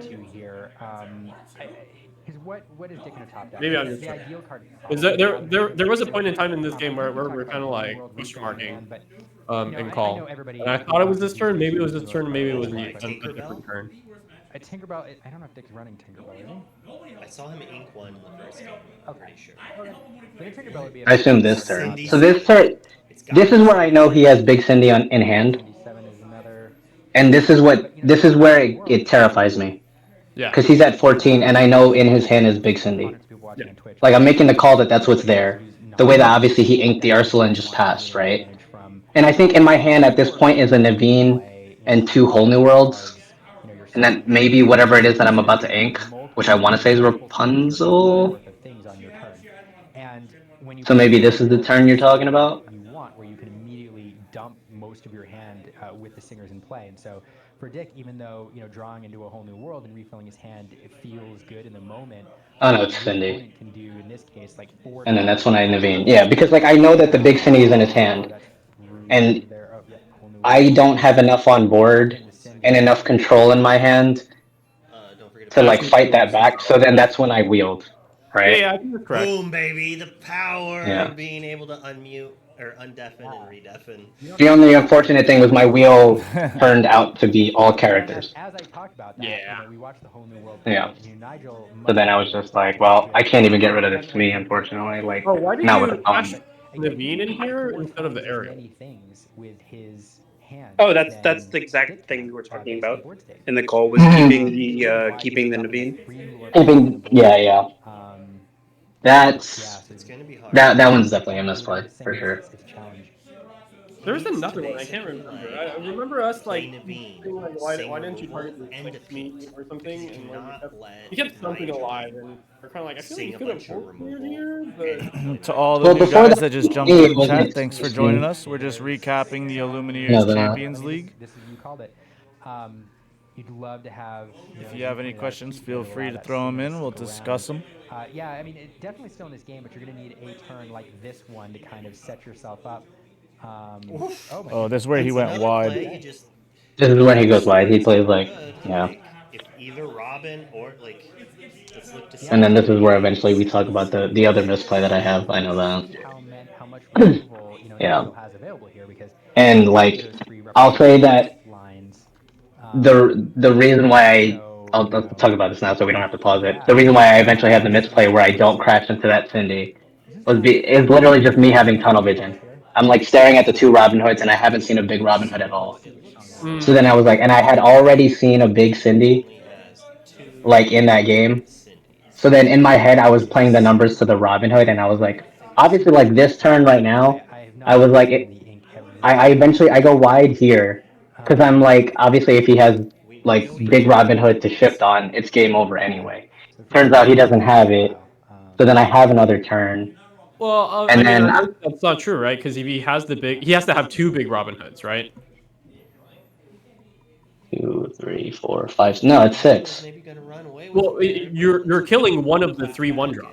like, I'm He not. chose to kill a Robin Hood instead Well, of a Cindy. not this turn. I'm talking about this turn right now. Because again, I have a hand full of characters. Yeah, I don't have a song in my hand. I see. So like literally, if he has big Robin Hood right now, like in the turn that I pass, that's 6, right? Uh-huh. But it turns out he doesn't have it. end So of then I forget what he does. Yeah, so that's why I just kind of play to the board Yep. because I don't have a song anyway, right? Yeah. I pass if he has big Robin Hood, which in my head I was like, okay, yeah, he probably has it at this point. Then it's game over because that's exactly 6, which he didn't. But then because of the tunnel vision that I had focusing on the Robin Hood statistically, Uh-huh. I was just like, I mean, the chances of him having a big Cindy was much, much less likely. So then I, for whatever reason, instead of like going for the absolute, like leaving nothing to chance on the big Cindy, right? I foolishly go for like one of the Robin Hoods because I had the tunnel vision stuck in my head, right? But obviously, you never go for the duplicates because if you can't get rid of both, there's no point. You obviously should always go for the Cindy in case there's like another one in there. Because obviously, I have no idea how many big Cindy's he's playing. we have to assume that Right. the queen Yeah, for sure. is gonna shift as well. So he has to hit So Robin yeah, Hood here. and like that was obviously I should have left absolutely nothing to chance because regardless, shift Robin Hood was game over anyway. And if I can't get rid of both, then there's really no point in me trying to get rid of one of them. It does nothing. So That is, an out. And then the Cinderella here. Are we gonna quest for this? We are. We're just gonna go up to 15. Boom, boom. Oh. That's lethal in play. Okay. Again, lot of cards over there. Well, not as many as before, Okay, I but think it is. several. Also, is that me talking so in the there's background? Like, still options or was that someone else? available. No, there was One, nobody two, talking. three, four, five, Oh, okay. six. You Yeah, need- I have. So I have And the here's commentators the problem. talking. Again, with the 4 in the willpower line, there's certain removal options which are just not going to do it. Let the Storm Rage on is one. So you need an Along Came Zeus or a Strength. Neither list have swords. Neither list have swords. So it is interesting. There's definitely outs though. Swords is interesting. It's very good when it's good, and it's just so mid when it's not good. Terrible when it's not. It is interesting, because swords, I think it crept into quite a few. yeah, they're talking about swords, but that doesn't exist in my deck. Sapphire Steel. So it's like, unfortunately, that's not an ammo. Was tormenting everybody because it was really one of the most effective ways. And then as soon as Bucky was gone, it didn't take very long, probably days, for swords to kind of start bleeding out of these builds. The main reason for that is Ruby Sapphire, because it is just so bad there. Mm-hmm. And the only deck now that really plays swords, like everyone who plays the This list was plays fun. I'm not gonna lie. is It was a very good experience. or Sapphire Steel. And that's mostly Oh, because for sure. of, Like it's really cool that they're doing that. it's like, oh, this card's not great. Luckily, I can turn it into ink. So That's like, a fair point. if it was inkable or there were more loot effects, and if you don't know what that is, that means draw a card, discard a card. If there were more effects like that, then it would see more play. Like when I played Steel Song in set 1, we jammed 4 swords, you know, but we were also playing 3 or 4 Simbas, so we could draw a card, discard the extra sword in the matchups where it's not good. In set 1, it was good in almost every matchup. I feel like Grab Your Sword was good against every matchup in set Except 1. for when your opponent's I feel like Grab Your Swords is good now, and people have cut it, and I don't know. I feel Yeah. like the card feels game determined, but I understand why people have cut it. It's Especially because Yeah. blue red is such a massive amount of the meta. Yeah, it's pretty much that. It's just like it's so dead into like red blue. Yeah. It's hard to fit in an uninkable like that, especially in multiples. If like it absolutely, if there's like one matchup where it literally does nothing, right? Other than clog your hand. Has to have more removal, or that's not There's enough. the Shift Queen. Shift Queen Sing Strength, probably going to target the Lawrence, I would guess. And then these Daisy that's available. I was thinking Nigel made a mistake there, but no, he did not. I think he's gauging away. It's like, how do I take care of everything? And then this is the play, right? Yeah, I think this is where the situation is. Yeah, this is fun. Because my reasoning is like, you have 2 Robin Hoods. Yeah, it's like, so you can't stop a Robin Hood shift, so you might as well stop a Cindy shift. Might as well stop a Cindy shift. And she's Singer 3. I mean, the scenario in which that's a problem for you, they're really low, but there it is. Boom! Right there. He top decked that. And that's game. Shit, Quest for 3. Wow. I didn't even realize he top I don't decked know it. why I thought this game was a 2-0. If they could hear No, it went to game 3. It went to game 3. That's right. Really, that was a Yeah. great top. Okay, that's probably why I was like, okay, that's probably okay. I don't want to say there's so much to unpack there, but clearly, you know, My what we're talking brain. about there, what you were pointing out is My brain. exactly 2 Robin Hoods on the board. Well, you probably also thought that because game 3 kind of was quick. Game 3 was quick and a little anticlimactic. Yeah, a little but bit. yeah, just a little bit. Just a wee little bit. You know, 3-cost songs, which Mhm. the world in which that's a problem for you is not there. But I mean, the one thing that game 3 shows is like how like in the mirror and the matchups, sometimes the games are just over by turn 3. Like, and oddly enough, yeah, and oddly enough, I thought my hand was just awful, but turns out if you have 3 Let the Storm Rage On, and you can continue to just kill things on or banish things on board, turns out that's pretty good, right? Turns out. You remove the Robin Hood and you're representing team lore. That's game, right? You remove the Cinderella. But I was definitely when I saw my hand, I was definitely feeling like the Mickey on my sweater. Because I also had a bunch of unankleables in my hand too. Because they were like Storm Ray Johns and all that stuff, so I was like, oh man, this could be bad. So we just all Mickey's we're insane. doing by killing the Cindy is taking 1 card off of What's the clothing that was there? 5 you could draw. Is that Kith? Yeah, that one is a Kith sweater. Yeah. I'm definitely reaching out to them. We looked at Nigel's Being like, bro, I need property rights. I got to put that on the back of my jacket. And he already Yeah. Good luck with that. Yeah, I even mulliganed like 6 for this one. I know I had to mulligan like hard, yeah.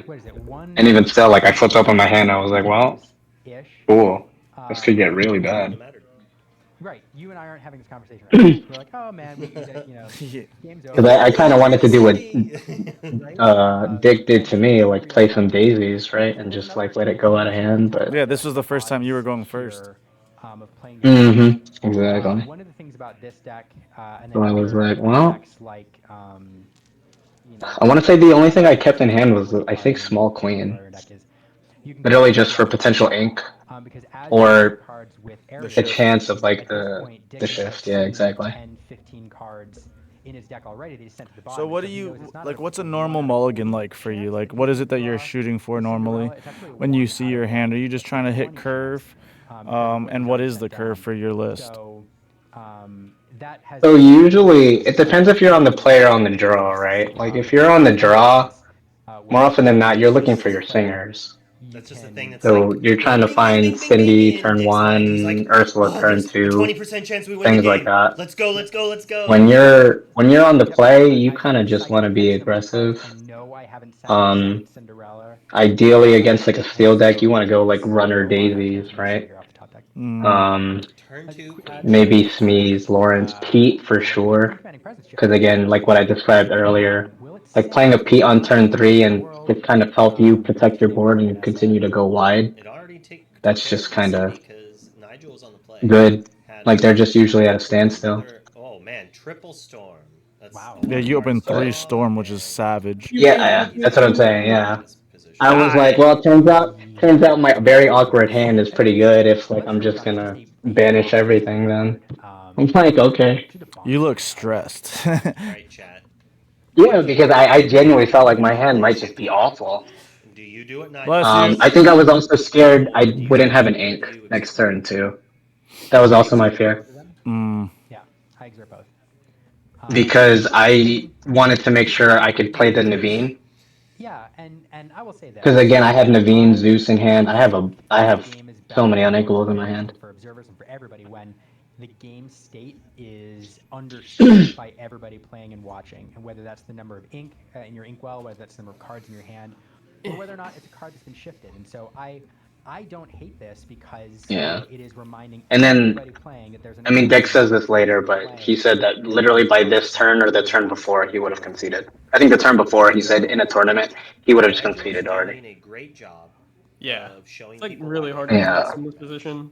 Like Steel Song, Yeah. I land stuff on board. Like banished 3 characters. when I'm playing green, It's over. position against Steel Song is bouncing everything back, and there's like I don't have a board to work with. I'm like, yep. Exactly.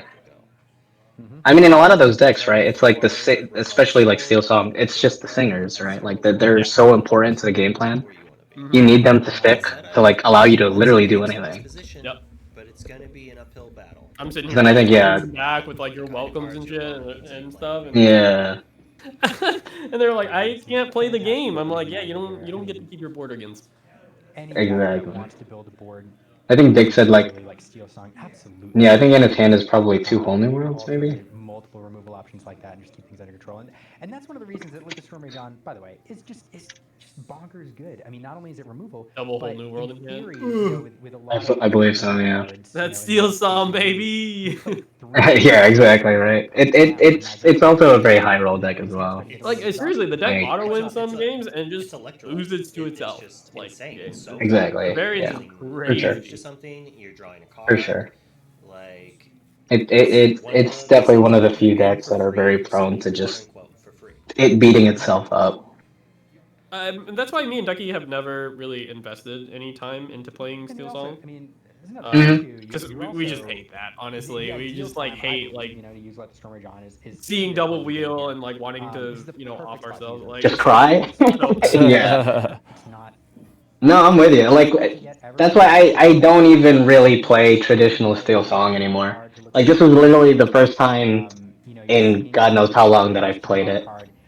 I mean, I played it in Atlanta, You know, your opponent's a lot more. and that's what got me my day 2. Can't Um, remove with that card by but itself, or you're you know, since then I very rarely play traditional Steel Song. I'm not. early and remove those. I've had a lot of games where you feel like, man, I just can't play the game. And it's like it's very prone to those bricks, right?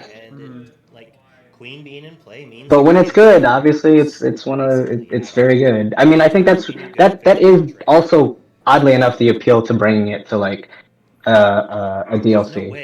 It is a high roll deck, so like if you get rewarded with its ideal like play, a lot of times you just take over and you just win, like yeah, you just right? point your way to victory. Exactly. And in a 2-game format, you know, those high roll decks sometimes like that's just kind of what gets you to victory. Yeah, so you just like forget to tap your ink for the I forget to tap my ink here, yeah, and this is where it all like I get misplayed. The funny thing is Dick gets value off the Storm Rage on. Like You also with my moved your misplay because Rapunzel up, he, too, which is odd as well. which was weird. I know. I've never done that. I don't know. I think this is where I'm like I get antsy because I'm like I'm like in control, and then I just kind of think so far ahead that I'm just like, okay, Well, if you know Dick Burns, you this is know it. that's not But true about yeah, him. He definitely seems to like some flashiness. We're big Dick Burns stands here. Love him. We are too here at the Illumineers. One of the best players you'll ever meet. but yeah, I He mean, in didn't his catch hand it was either.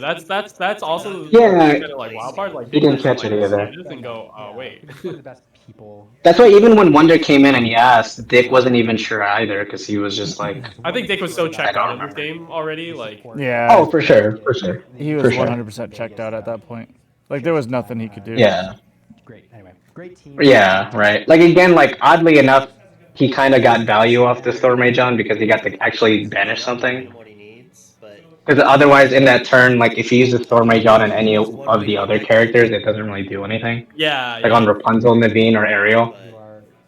but Because then this turn right now would have been my Piglet Ursula turn, and then it Nigel kind of, just especially since we played Pete, of course, characters. like it kind of pins out like a step later. But I mean, you know, it was an honest mistake. Obviously, there was no malicious intent. I'm not trying to do anything. Yeah, I Especially for an don't event like think this. anybody was accusing me. We were just trying to fix the teams. It was definitely Oh, yeah. It was definitely malicious, Nigel. I can't believe you did that. I know. That's it for me. All right. Well, this is my last live stream. This is my last time here. This is my exit interview. I It's been a kid, pleasure, Get guys. by Lurkon on I Twitter. kid, Oh. I kid.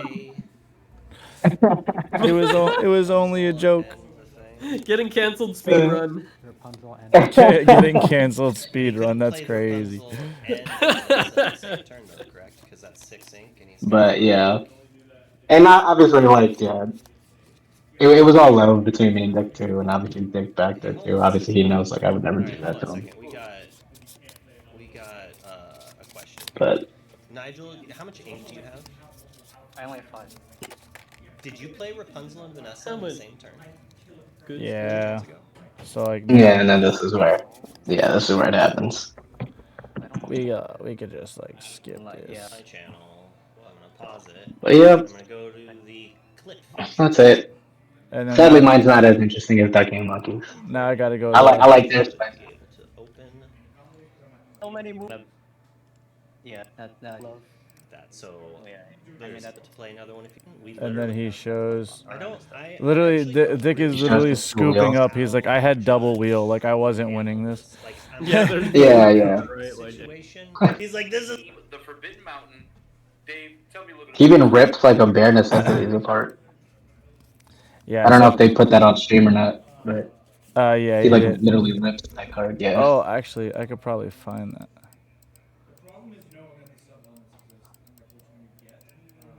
Oh, he throws out the Lux Gaming mat too. I remember that. Oh, yeah. To the garbage can. He had a T-shirt too of Lux Gaming. No, Dick's hilarious. He's so He had a funny. Lux Gaming T-shirt too. There it Not is, the right there. jersey, Yeah, I but found it. Look Yeah. at him. Look at him. He's like, well, while we're just sitting here waiting, you see this? He's like, where's my trash can?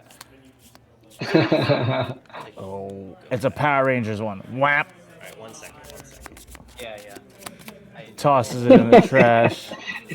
yeah. Yeah, even during the match, Dick was like, if I had known that I was gonna end up facing you, he had like all these promos about me and him, like set to go. He said he had a bunch of promos of like for him versus Ali or me versus him. Yeah, and nobody expected the Ducky and Monkey, and then he made the one promo where he's like, Nick hired just a bunch of random guys to play us. He's like, I'm going back. He's like, I'm going back to bed. It was wild. Bunch of random dudes. Bunch of random. Yeah, Well, I think he made the joke as like we're playing Lorcana and not Pokemon. Yeah, Dick like never that. played Pixelborn, so he doesn't know who you guys are. Oh yeah. Like he literally swore Yeah. that he never would play Pixelborn just because he doesn't like playing online. He wants to play with cards. Yeah. I see. So, yeah. Even though, let's funny see. enough, I had to ask him a bunch of questions on how to use Connect. And then we also had no idea how to reset the games. Oh, I that's so funny. think I think it was eventually like my nephew, like from like you guys like over, who was like, oh, just press 0 or something like You that. just press zero. And I was like, yeah, I didn't know that. Like we don't know that. I was like, man, this whole event, I was like, man, this thing makes me feel old. I don't know how to use Discord. It's a I don't know how to use boomer. It's a Discord boomer's Connect. world. I'm like, yeah.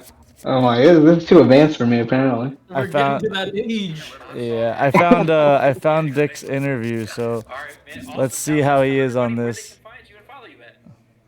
On Discord, I'm Attacker2, and like I said, on Twitter, I'm Dave S_Lorcana. So they do Dave's, Awesome. Well, and then they do. so much for letting me have this interview with you today, Dave. And Thank you again for having me. It's been an absolute pleasure. Glad to be on. Thank you. of course, man, and good luck on your match. Thank you. Let's see. Be here. This man has been waiting for this, all enthusiastic to be here. He literally is hating life right now. Non-song actions. So enthusiastic, yeah. And he's just like, He's what? just like so enthusiastic.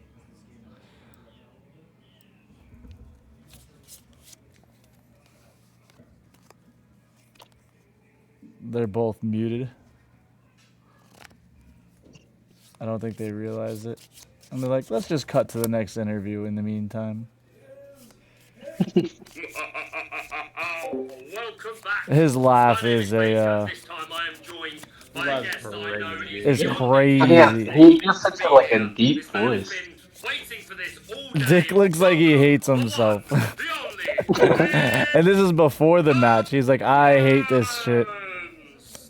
Welcome, brother. It's good to have you here. He's like, it's okay to be here, I guess. Understatement of the century. You're here for some tense games of Lorcana, and there's a bit of a backstory here. Dick Burns, from what I hear. I hear there was this team that you are up against, Luxury Gaming. You are now representing the Forbidden Mountain, but there was a bit of a Seth Rollins turning on the shield moment, I do believe, in your history. Do you want to talk to us about that? Turning on the heel moment. Excellent. So what are you playing today in this tournament?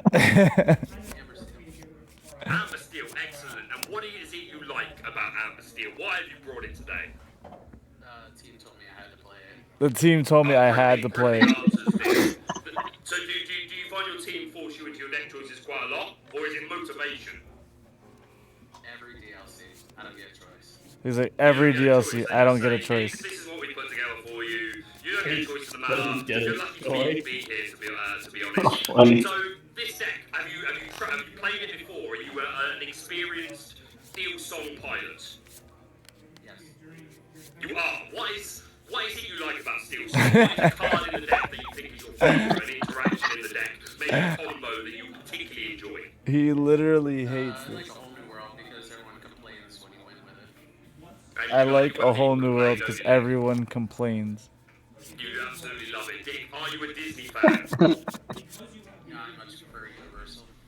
Oh my gosh. Anything you'd like to say to the people? No, Your I'd much teammates, prefer your Universal. opposition, anything at all. Anything. This is your moment. Next time you have me on here, I want to be interviewed by a respectable DLC commentator like Liam, not some EU trash. The only thing this guy Oh my god. is terrorist team time talking trash on Twitter and he can't back it up. Wait, hold on. Thank you so much. I want to hear that again. Taxes terrorist team here. Your teammates to your I assume he knows. This is Hold your on. moment to shine. The microphone That's is so yours. funny. Say your piece. Yeah, here's the thing. Next time you have me on here, I want to be interviewed by a respectable DLC commentator. A respectable DLC card. That's from EU trash, I think is what he says, right? Yep. Time talking trash on Twitter and he can't back it up. Oof. Yeah. So that's going to be it. I've been Baker. See you soon. And they just put his name up on there. Here's Liam. Look at Liam's face. Unmute for a second while we prep up one more interview. We gotta watch the interview which we missed earlier. Just watch Dick's. And now If I can find it. That's And funny. we'll be right back with our match. Oh my gosh. Alright. Hey everyone. Alright, fellas. I got Alright, 8 nice. now. I'm Sullivan. Thank you, bro. Yeah, I appreciate you, fellas. No problem, man. Have a good one. Alright. See you on the next one. Yes, sir. Take it easy, guys. Perfect. Have a good night, Nigel. Thanks for being on here with us. Absolutely. All right. So, Monkey. John, you gonna help me out with this one? So Yes. Yep. Little me and Warp now. yep. So we've got Warp and we've got Monkey, and your opponent was Rob. Rob is a great player, great person. Love seeing him at these events. And what do you think? How do you think your match went overall? Do you think that it was just a back and forth grind? Do you think that it was just unfortunate, but it was one of your stronger matchups that has favor over you? I mean, I'll first talk about the deck. So if you want to pull up the Yep, I'm interview- just I'm waiting for it to load up. My bad. Oh, okay, cool.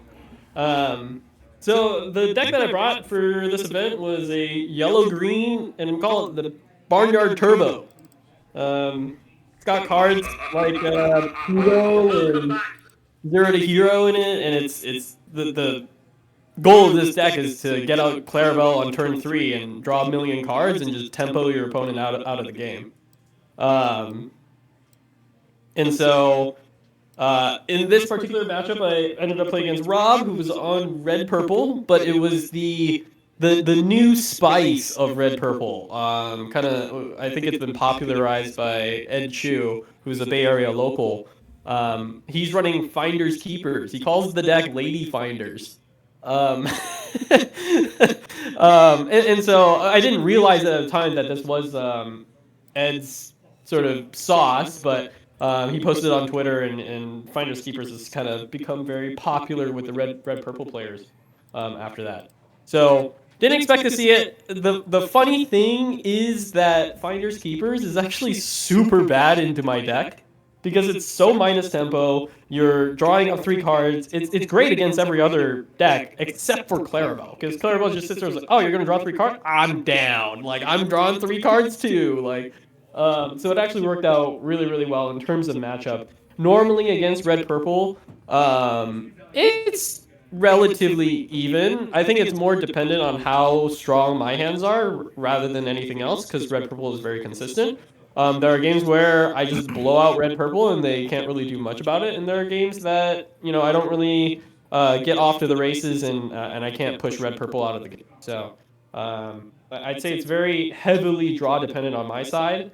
And so it does end up being probably a 50-50 matchup.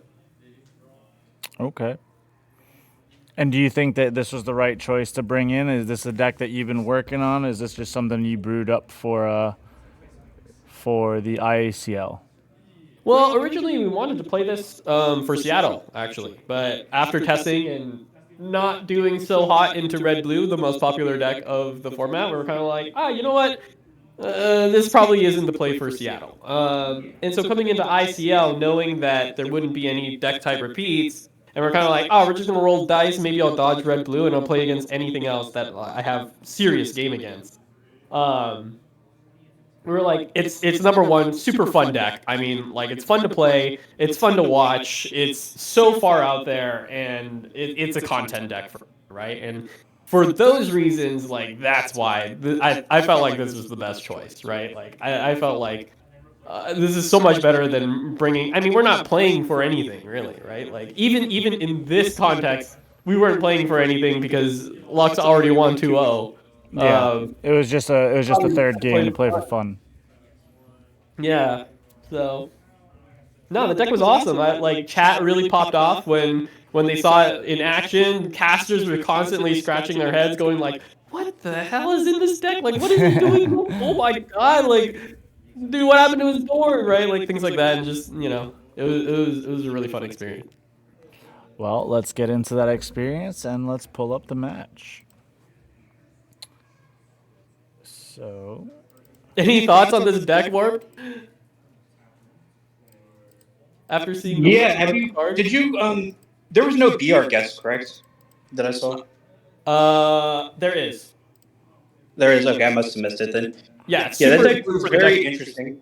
You're trying to dig for your combo pieces, right? So you can go off Yeah, like. yeah. You want to see your Clarabelle pretty badly, it looks like. That's Yeah, the. this deck can draw Clarabelle or die. This was the list again, John. Yeah, there it is. There's the B, I guess. I just missed it on the right because it's kind of small. Yeah. Last minute additions or last minute changes was the Shift Ursulas, actually. The Shift Ursulas put in so much work. Oh my god, this card is crazy. Really? Yeah. I mean, it follows the game plan of like landing Clarabelle and then dumping your hand as soon as possible. And then also ripping out like important answers out of your opponent's hand. Like in this game, I like ripped out every one of their draw spells. I ripped out like B preps. I ripped out, yeah, so many value cards out of their hand just because this like Ursula is not only putting pressure on them, but also making them like top deck answer. Previously, like these two slots were super duper up in the air. I think I was running queens for a while. All I knew is that I wanted some sort of shift target because I wanted to play morphs, but I needed more shifting cards. But like green yellow, just the pool is so shallow in terms of shift cards outside of like Diablo. And me personally, I actually don't love Diablo in this deck. Simply because of like how behind on tempo he is, how counterintuitive he is to the Clarabelle game, and how easy he is to like out. I feel like everybody is prepared, armed to the teeth to deal with Diablo, and every time I play him, he just kind of gets exploded, right? So I want to be less exploitable. I don't really want to shift Diablo onto my morphs like ever, and that's why I'm playing Ursulus instead of Diablo. Got it. Okay. And another legendary that we have not seen in quite a while now, actually, is the Surfer Stitch. How did that work for you? These are just like dollar store Clarabelles. Dollar store Clarabelles. Like, I remember one time that card was like $30, $40. Yeah, I mean the deck is so like draw Clarabelle or die. You kind of want extra copies of Clarabelle like cards, and Surfer Stitch is the closest thing that we can get to it. You can still get him off on turn 3 with like a Pluto, a 2-drop, and I think you need no. You still get it's a turn 4. Well, no, you go Pluto, Ursula, sing 0 to hero with the Ursula for 4, and then you're able to play Surfer Stitch on turn 3. Okay. If the Pluto survives, but well, let's it's see just a solid this. card. Helps you dig into more stuff, and it sings all your songs, including Look at This Family. Let's see how this this matchup plays out, because I am really excited. I missed a little bit when it was happening live because I was at a store and I was still running things. So it'll be nice to watch it all over again. Game 1 was like crazy. I just had one of the strongest starts that the deck could produce. Or was it? I can't remember. I remember winning game 1 pretty solidly. I don't remember my opener. I think game 3 had a strong opener, and game 2 I just couldn't play. No. Where did it go? Click the wrong button again. All right, here we go. Cool. So this was your game 1. And did you win and go first the die roll, or did Rob win the die roll? I think I won the die roll, yeah. Okay. Is your deck a very high die roll dependent deck? Oh yeah, for sure. Pluto is super play draw dependent. But there are some like going Pluto into Cloud Kicker does buy you back like that tempo if you're going second. And it's actually better than going first if you're going that specific line because they're usually playing a 3 cost that you can bounce back. Okay. Like in Diablo or something like that.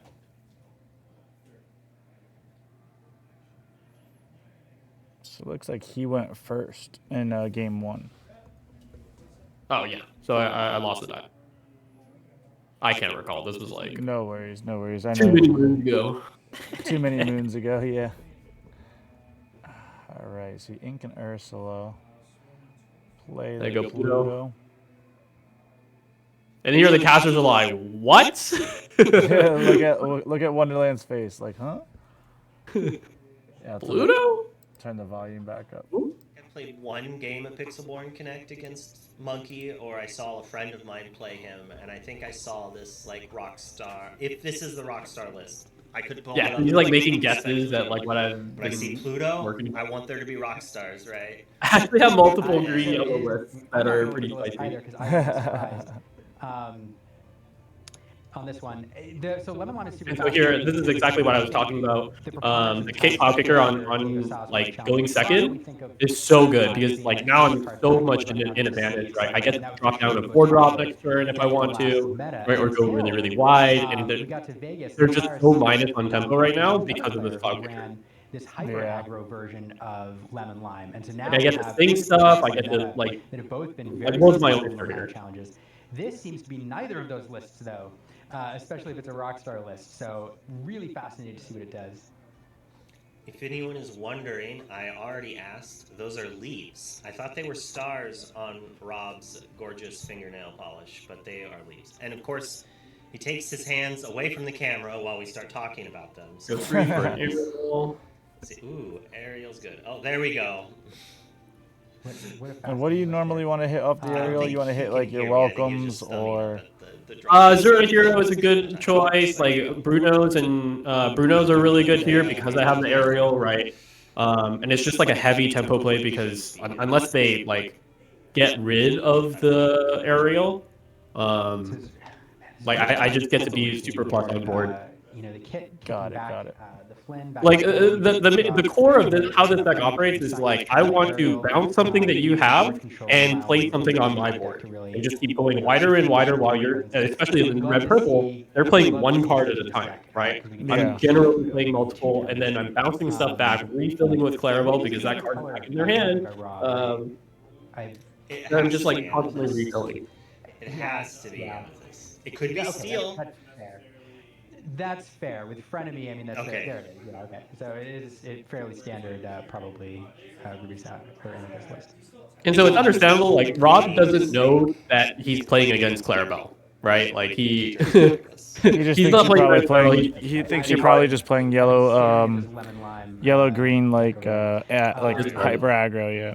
Okay, Brawl the Ariel. Right. So Ariel dies here. A little unfortunate. I don't mind it. We can talk about it. The Bruno just becomes king, I believe.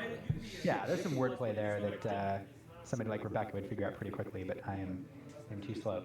All right, back over to the. But if you like look at this early game, like I've negated like 2 of Rob's turns, right? Yeah. His turn 2 and his turn 4, he like basically did nothing.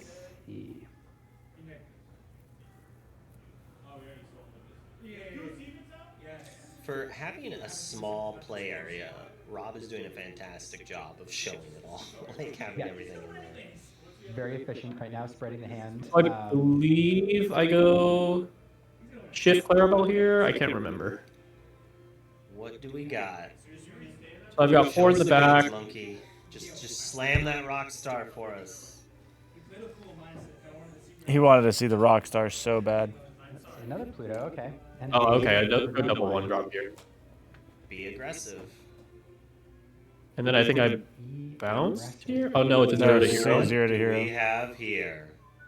Into Surfer? I think it's Surfer. Yeah. Oh baby, I love it. I love it. Great. We can't get better than this. We'll draw 2 cards because there are 2 other characters in play, so recharging the hand. So this is just huge, right? Like turn 4 Surfer. So do you think there's a world where you play more family? This one doesn't ramp like Ruby Sapphire does, but wait, what's that? Turn 7, the people. Do you think there's a world where you run more family than you're currently on? It's a little bit too bricky.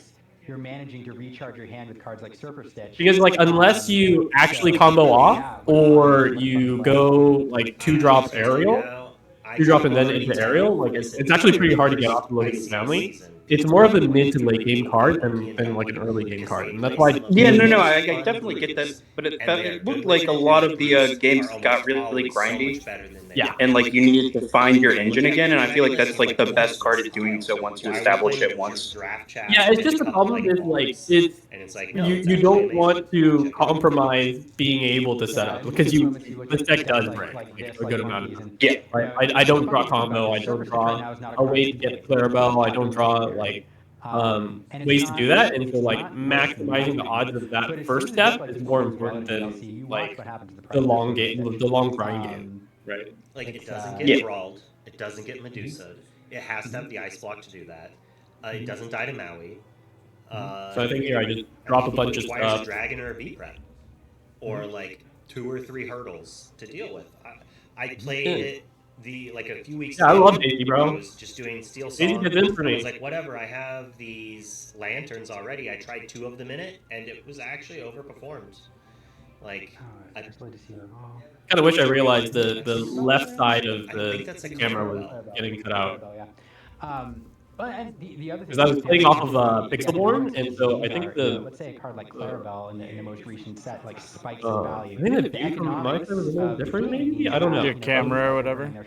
Yeah. For those hits because the EV of boxes Yeah, sometimes it happens with mine too. Much more first chapter being. It refocuses. Pushing this reprint again, I see. Yeah.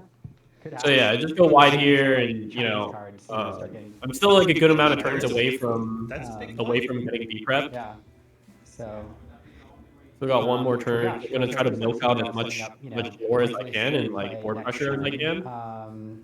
Ideally, I draw into like a Ursula so I can like eliminate the presence of a B prep in the first place. I mean, Monkey needs to. I'm assuming is going to try to shift Clarabelle to refill his hand before a B prep gets played. But Rob only has 2 cards. Didn't even play anything. That smells like so this is like a hard B prep read. Villain in here soon. So either A, I have to milk out as much more as I can before the B prep comes down, right? I'm already committed on the board. And so here I draw into. I think I have options of Clarabelle and Rapunzel here, but because I'm against red purple, Rapunzel is actually kind of hard to get off against red purple.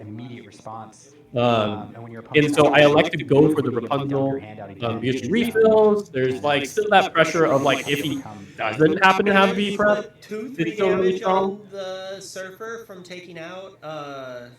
And so I'm singing the B prep here, or the BR Geth with the Ursula, because again, I'm just trying to milk as much value as I can out of this board before it all gets wiped away. It does not see enough play. I won't disagree with you. It's a very good card. So, in set 1, I was Lucifer is brutal right here. I mean, that's probably one of the cards he was looking for. I would venture to guess we're going to see it here. So I guess Rob has. Do you drop the Lucifer? I mislooked. Later, because again, I'm reading Be Prepared here, right? So the best play that I have after the Be Prepared is Lucifer. Like pick out whatever draw card that they have to like try to get back into the game.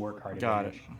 And so I'm going for Rapunzel here because I have damage on board already. I can like draw back up. And I don't feel like I'm like wasting my time. I don't, given the state of my hand, I don't feel like it'll be easy to get off the Rapunzel. So this is like the time for me to get that. You go to 7, you play Stitch, you draw 2 new cards, so then it's a perfectly reasonable card to play before they be prep.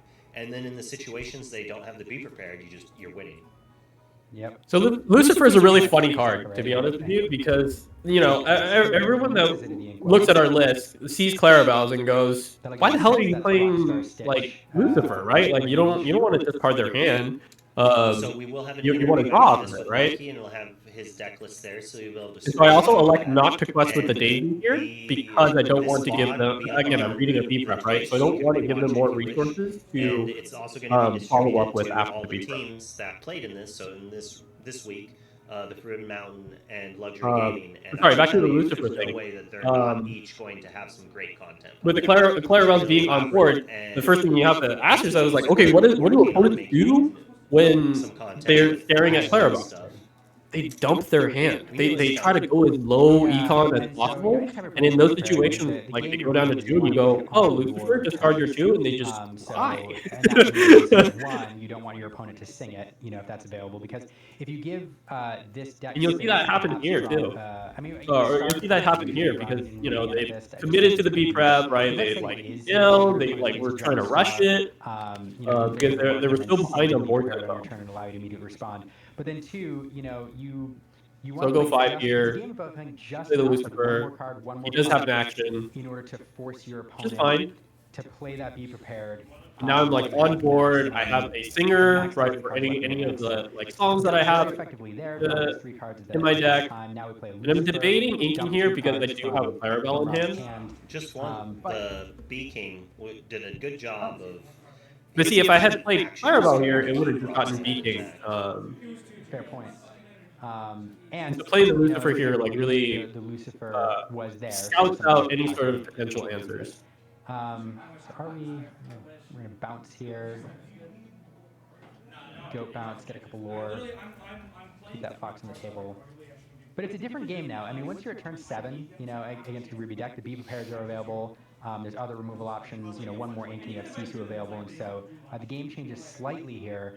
Unfortunately, with any Ruby Amethyst deck, one of the things you need to be doing in the mid game is getting your rabbits online, because you need to start drawing into your answers at this point. And in fact, you'd much rather have played a rabbit and bounced than fox. Oh yeah, much rather. Oh yeah. Without the rabbit in the mid game here, I think that's one of the reasons we may see a bit of a struggle. Bruno here. Fox, yeah. Again, putting him on minus tempo. Let's see. 1, 2, 3, 4, 5, 6. 2. So the top card. We get pretty lucky here, I He think. wanted the Oh no, fox, I think. was it the goat that we had? Oh, Maybe Rob doesn't have any other characters. There was another situation where I had a rabbit. I think the goat is not a terrible card to use here. I mean, it's a We're great into the Clarabelle. want the fox. Again, if you draw into a rabbit, I get to draw a card off of this. you really want to hit And it just one. presents so much That's- like threat, right? That's why this deck is going to struggle if it struggles here. And If that last card, or Rob draws a B prep. there it is. B prep, sure. Kind of. I mean, It's like, sure, we got to okay. buy the fox back. That's traded fine. the goat. Although I'm sure Rob would much rather have the goat in hand than the fox in hand. But Have a good one. against the aggro. See you Wednesday. Stream. But like, Doing the the fact Friday, is that Friday, Rob's, like, the one that we had board live. Drop out on the board. So and then B bounce prep the here. fox. Because of how much I like do think you're hoping because for of the rabbit I here. just have another That's Clarabelle. Choices. That's cool. Yeah, rabbit would be insane. That's not what Rob wanted to see. I didn't realize you had a When I I cut you remember off, when my last card you is just in keep hand. talking, and I'll This stop. wasn't important. Don't worry about it. You can just over talk. He said, how much? Immediately Like, like, here and I'll bring it to Seattle for him. Perhaps you do a second fox. opponent doesn't play any cards, and that's really confusing. But yeah, I'm just gonna continue rabbit. Because like in this situation, you're kind of like, I want to play my cards so that like Clarabelle doesn't draw, right? It's a But for fantastic some deck, reason, but if you watch 100 Rob Ruby does Sapphire not games, play you'll anything and notice ink the box, percentage so wins when you there's go definitely down no to, characters. engage That's why the in box turn is getting 4 or inked. 5. Goes way up than when you. I'm choose honestly that. stunned at this point It of just like changes the what game. could possibly be in his I hand. like it. We're like, you know what? This was not a good enough. Yeah, I brick with the aerial, or no, I hit I brick with the aerial. You just whiff. Yeah, I just whiffed, so I was like, whatever, I'll play this Mother's Knows Best because it's useless in this matchup anyway. And then I break the second time, and I'm like, you know what, it doesn't matter, like, I'm not even upset about it, right, because I'm going to draw you with the Clarabelle anyways. No, that's true.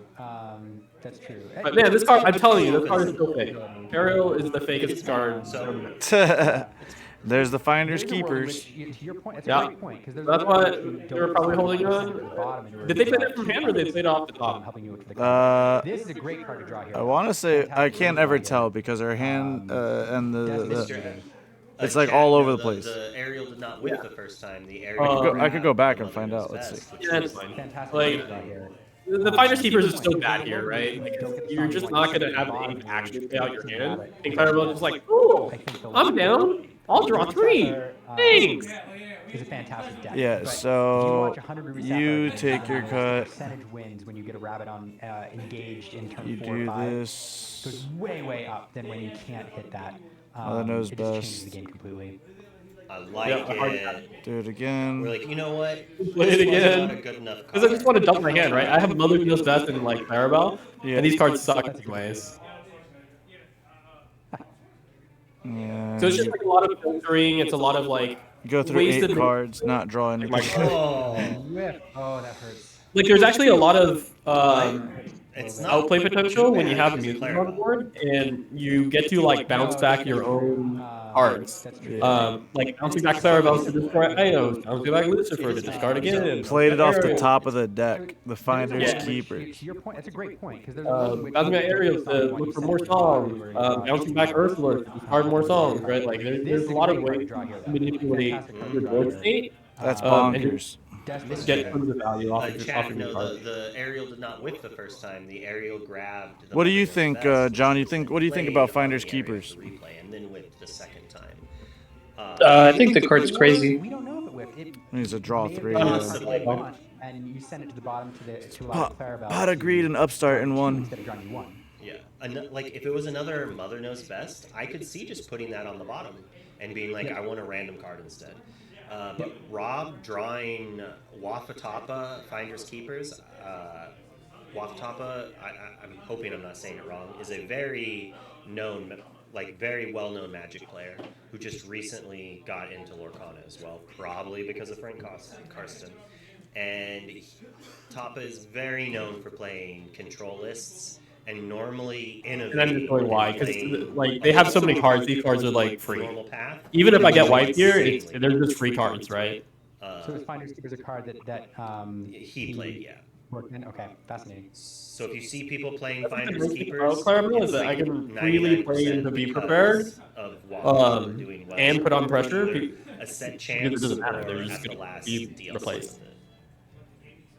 That's good to know because it's a great card here, but this is the The card literally went up to like $2 overnight. Because it's not a card that we saw. Finders Keepers. That's Yeah. very much at all in the last DLC. Not great against Clarabelle though. So yeah, that's. Finders Keepers hasn't enchanted it. It was like $40-50 the last I saw. Here, For which? Monkey going wide a bit, Finders Keepers? dropping 4 lore on the board. Oh, for the promo? One No, for the enchanted. That card has an enchanted. The card hasn't enchanted?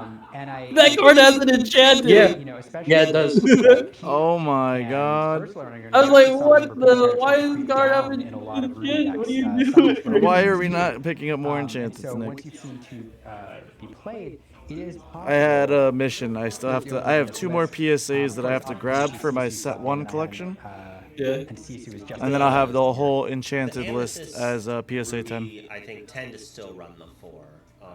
Compared Yeah, to I just have so much board pressure here, and I'm just some sweating. did cut for a little bit for some scars or like 1. I think that I could be wrong. It does feel grindy, but at the same time, like I never felt like I was in a losing You position. can shift it on your Flynn Sisu package Baby to try to, yeah. But this Clarabelle has been doing work. He's got 10 ink, 9 ink, so he's just like, empty my hand, refill. And Rob's over here, like, trying as hard as he can to play more than 1 card a turn to be able to shut this Clarabelle down, but just hasn't really. I miss playing red purple, but like, But is it worth losing? it's just both too much of a characters? different deck now. Probably. Yeah. Yeah.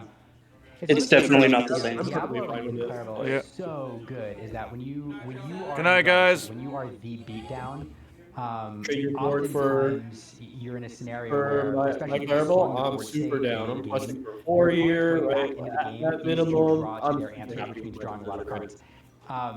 But when you have a Clarabelle or Diablo online, like you're gaining the same edge, and you're really shutting down. Like, I've got your Rob opponent's on out. such a, We see like, that here. tight block. You draw a card, we draw a card. We draw a card.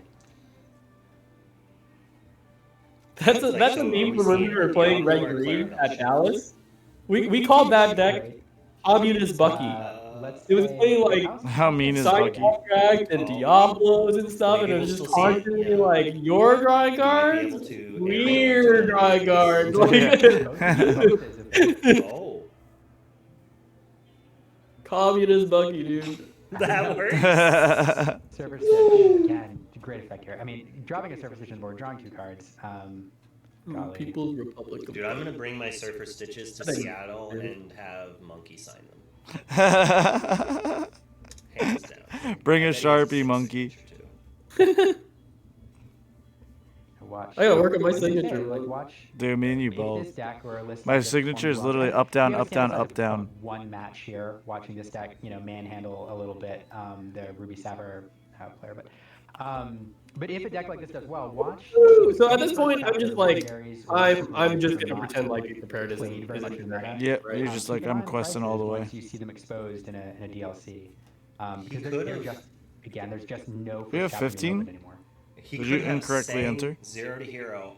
No, I was at 11 and I quested for 3. If he had it. I sang Be Our Guest with other morphs. Oh, with the other morph. Okay. I always forget it's a 2. Yeah. All right, that's game. Going to game. Yep, that is game. Number 2. Wow, that was fun. What a fun list. Yeah, this was a dominating game. Game 2 was a lot rougher. I don't think I ever got to the races. And again, this deck is a lot worse on a couple thoughts. Obviously, the Clarabellas we talked about. How draw they usually. Getting that ramping into that Surfer Stitch there in like the early mid game. And super like good. Rob getting got by Also the noticed turn. how, short the Cloud Because Kicker like Flynn Rider is is, such a safe it's play, very, right? very small play. It's And not you get turn 2 like Cloud Kicker, and you're like, oh, what do I do? The CC line can be a bit aggressive, and so cards like Kit ruining that tempo early on, and then going wide right after that. It's good tempo play. Yeah, Yeah, you won because you literally pushed them back 3 turns. So, like, in that regard, it was. I just deleted so many of target the turns. character in their inkwell, and they don't get to play an ink next turn. And that seems great for a 3-drop. Like the tempo that this deck generates is just absolutely insane. And GG appreciated the Lucifer play as well. Wanted me to mention it. Sorry, I didn't say it earlier. Oh, Like Lucifer the hitting that cat beat. liked it when the cat came down. Yeah, the Black Cat. GG's a big fan. So anyway, it was a highlight of the game for him. Ducky in chat saying that was Monkey's deck not running on full cylinders. Like that was a slow. Yeah, full cylinders is like start. turn So 3 maybe Monkey's gonna Clarabelle, show us like what's what. constantly bouncing stuff back. Like I'm Brunoing stuff on turn. Rob should be on the play this game. And they'll probably can they? If you can hear me, players, you should mute me. You shouldn't be able to hear me. Hopefully, they're not listening to us the whole time. Here we are talking about deck lists and everything else, and, outs and. We're just like Monkey's got rock stars. Like we're like whispering it to Rob's like, "There's rock stars. Be careful." Yeah, casters are incorrect. Rob, This deck as soon is as I not. started This talking about particular Black Cat, build is Rob not shifted playing that rock Black star. Cat token there in the top left, and yep. So here we go. I mean, here's a more I don't want to say aggressive opening, but we do the 1-drop here from Bucks followers. Traditional opening. Because we missed the 1-drop last game, I believe. Yeah, Cherno is pretty annoying for me because it locks out my like. No, not gameplay. Surfer Boy. There's more where that Surfer came doesn't from. really work if you don't draw Zero to Hero. Clarabelle openings. We don't have the reminder. Last game we had the Pluto come out, offering the ramp. Here we have Clarabelle opening. So the most common like Open for you? I've only had long the most hair common for method of like a year, and I getting just to don't know how people who have it Clarabelle their whole life. is going like 1-drop, 2-drop, play a Clarabelle, sting 0 to Hero with your 2-drop, and then shift. Shift onto a big Clarabelle. I had alopecia. And you can do that. You can do that on turn. And I'll tell you, once you lose on your turn. turn, you don't really Just want because to of 0 to Hero. I believe Yeah. it. Wow. I believe it. And as you know, when you have a child, things like shaving and getting haircuts, sometimes you just forget about them. You're like, you just wake up, watch the baby, sleep every chance you get, and then a month later, you're like, oh, I have a gigantic beard and I need a haircut. Yeah, and some strawberry milk. He's just yapping, bro. He's just yapping. He's a yap. Sisu. Nah, I like Wonder. He's really a good guy. Yeah, Wonder's awesome. I love Wonder. He's a little bit slower here. We didn't have a Oh, Hey! Ducky's back. Well, I'm back. Well. So, again, that kit would be nice here to kind of slow things down just a little bit. Look who the cat dragged in. He dragged in a duck. Yeah. Because of the hand modification. Sorry. So this game's pretty slow. Ursula coming down. Don't really have any opportunity to really pop off here. I'm playing this Ursula and just trying to dig. There's probably a BR guess in my hand. Oh no, I play this Ursula because well actually no, there is a BR guess and there's also a. I will say my alopecia was only this big on the back of my head. The one so of Mother Knows Best puts in so much work here. And then I think I've got like one on my chest. So it wasn't as bad. There was a little girl who went to MPB is played at one in this list because you never really want to draw two. And you don't always want to see this card anyways. It's a pure utility card, and sometimes it just gets there, right? Like, a lot of the one-ups in this deck are cards that you never want to see the second copy. And you're perfectly fine never seeing them. Because I'll tell you what, the kids I went to junior high but with, you do arrive in spots like this where, wow, the Mother Knows Best really gets in there. We double singing. And it kind of digs you out of a tough spot. Yeah. You could also do, you could double sing 0 to hero here and do some shenanigans as well.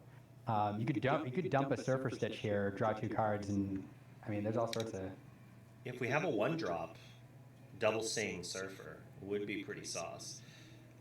It could also just be double sing play Clarabelle. Monkey needs to do something to stem the bleeding and put a threat in play. Yeah, and let's see. Oh, Deceiver. Okay, we're gonna take a look. Ursula here for some info. Oh, crap. Dump Like, okay, cool. Good thing I have a second Ursula. Let's take a look at so a couple things. One, I mean, we do have another rabbit, which is great. But take a look at the inkable situation. We do have the snake. We're going to drop that in, but you have 2 uninkables there. So, you're hoping to draw into another one. The odds are pretty good, but there's a world in which you draw several uninkables here, and it becomes. So this might look kind of weird because, like, honestly, this is actually probably the one misplay I made. Is that I held the BR guess. Oh. Because I knew that I wasn't casting. I knew that I wasn't singing BR guess with Ursula this turn. Part of me just wanted to make efficient use of my ink, and I also just wanted to dig for the second, like dig for another answer. But honestly, I probably could have just held onto the BR guest and double thing it and go +1 card, and that probably makes the difference here. Now, the Mother Knows Best should be on the bottom of the deck, but I'm not going to try to tell them because we had a small issue the Mother Knows Best should be on the bottom. Communication, so they're using the Discord instead of the in-game, so I would have to do a lot of hoops. Mostly because I feel it's almost zero mattering. Like, there's almost no way that Mother Knows Best is going to matter. No, the only thing that it does is it gives, I guess, a little bit of advantage to either players knowing that it's there and not forgetting that it's been played, I guess. It is kind of relevant in this deck, though, because, like, you actually do kind of dig through a lot of your deck. Through, like, look at this families, aerials, BR gas, drawing so many cards. Like, I actually probably would have seen the bottom of that deck. And so, he goes for Brawl here, and he's counting my cards and going, there's probably Clarabelle. And he actually makes the right read. Double sings a song that's not. So good for Rob to make this call. And again, I kind of wish that I had held the BR guess instead of playing it last That would be turn. interesting, right? So Mother Knows Best does what again? The downside of Bounce card. The snake, God. the rabbit, recharging the hand, and all that. Rob sniffs it out. Yep. So, and here's, let's take a look at the scenario here in an alternate world. If I had held BR guess here instead of hard casting it last turn, I'd be up like another card. And you're probably, so It was like actually a really, really big deal. Interesting how things have swung. His snake into brawl was pretty good there. Yep. What do we got now? We'll rip out. We're gonna take a look. Probably. Rob's like, take this. Jesus. Take the B King Undisputed, please, please. You don't want to spend 4 ink to take out a Deceiver, Rob? Come on. Oh man, it feels so much better going wide when you've managed to pick a couple. Be prepared. You're actually kind of zoned out for a bit. I was like, oh yeah, I'm supposed to choose something. Like my brain was like, I'm just picking the B prep, right? I didn't even look at it. Your brain just like auto like. He's planning on bouncing. It goes Didn't see that autopilot. with the second song, yeah. It like didn't even register that there was another song for me to choose. Yeah. Man, it is. Yeah, it's interesting. pretty bad here. Like if I had VR guesses this turn, Dead Rabbit, would have been much happier. Rabbits, but although you're discarding a ton of cards, it does not feel bad to be sitting with 2 rabbits in hand and a snake, at all. Monkey really needs to play that Clarabelle really quick. I'm assuming that Rob bounces this rabbit, but might not. What if there's no? We probably needed to find a 1-drop Clarabelle here with the second VR guest, and if I was able to find that 1-drop Clarabelle, we get back into this game super duper hard. With just a 1-drop? Yeah, so I'm at 5, right? Yeah. I ink up, I play the Clarabelle, and then I shift for 5. So you can if you have Clarabelle like the shift line, it actually costs 6 instead of 7. Got it. Okay.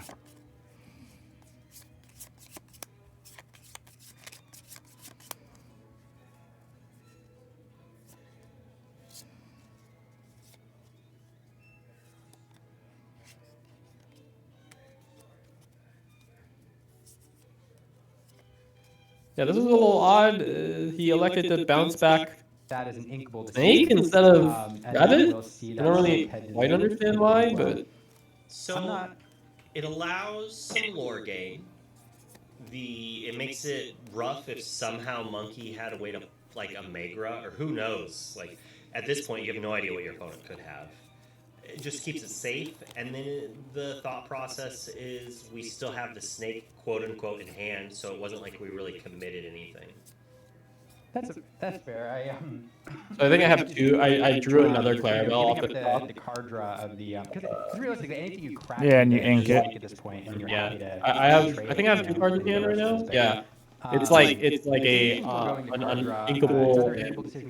And you're 1 shy short of being able to drop Clarabelle. Yeah. Or 1 ink short. So here's the uninkable Lucifer. I just like to play it here, like make efficient use of my ink. I'm dropping Clarabelle next turn anyways, so my goal here is to just try to like lessen the number of cards in my hand.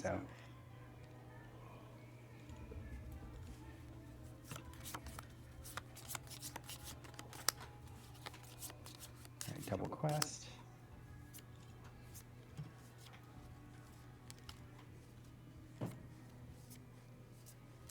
Snake comes out, bounce the rabbit.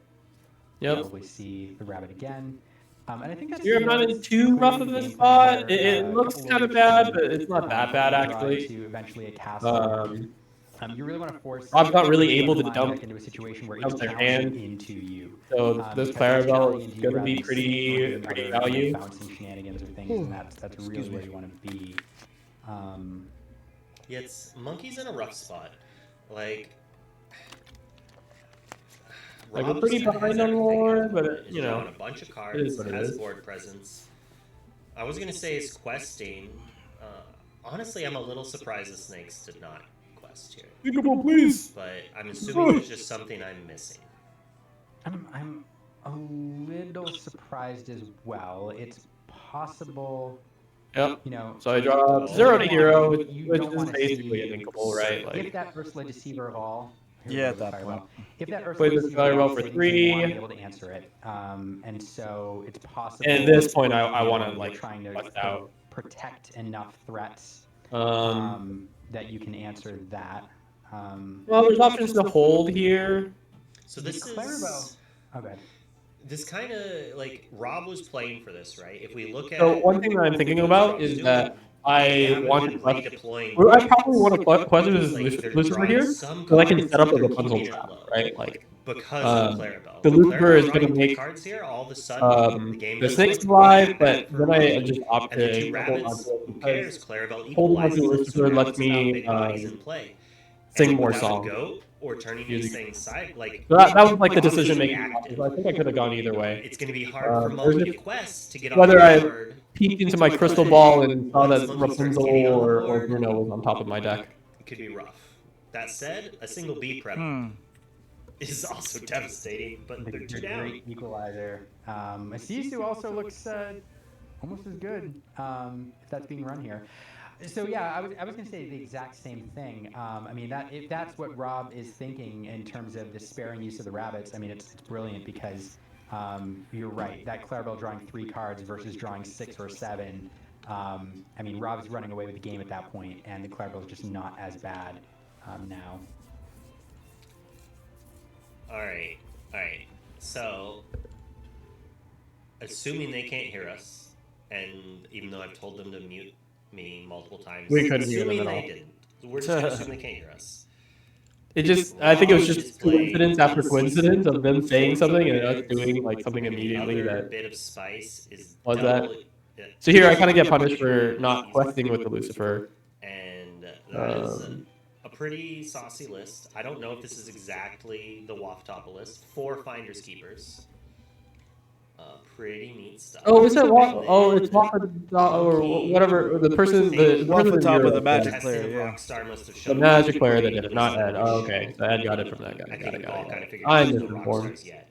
I'm just out here spreading misinformation. Wow. 2 Look at This Family that we have not seen yet, which is one of his. You know what? Sometimes it happens, man. It's a game of telephone. Which maybe he's singing it. There's like Bay Area Cloud Man. Trade seems fair.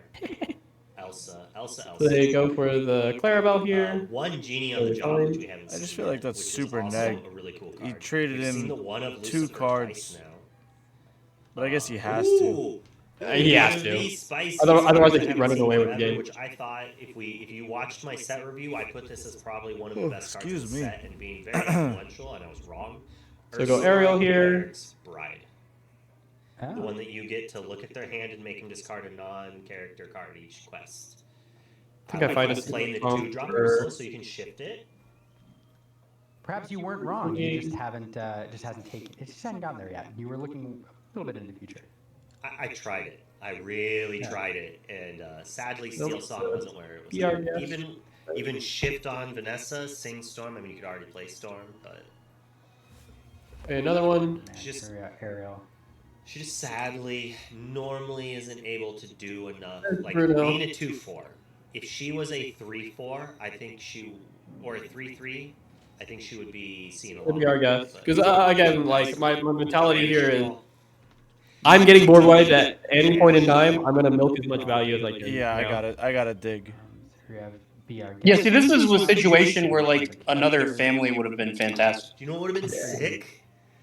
If we double sang Look at This Family with Ursula.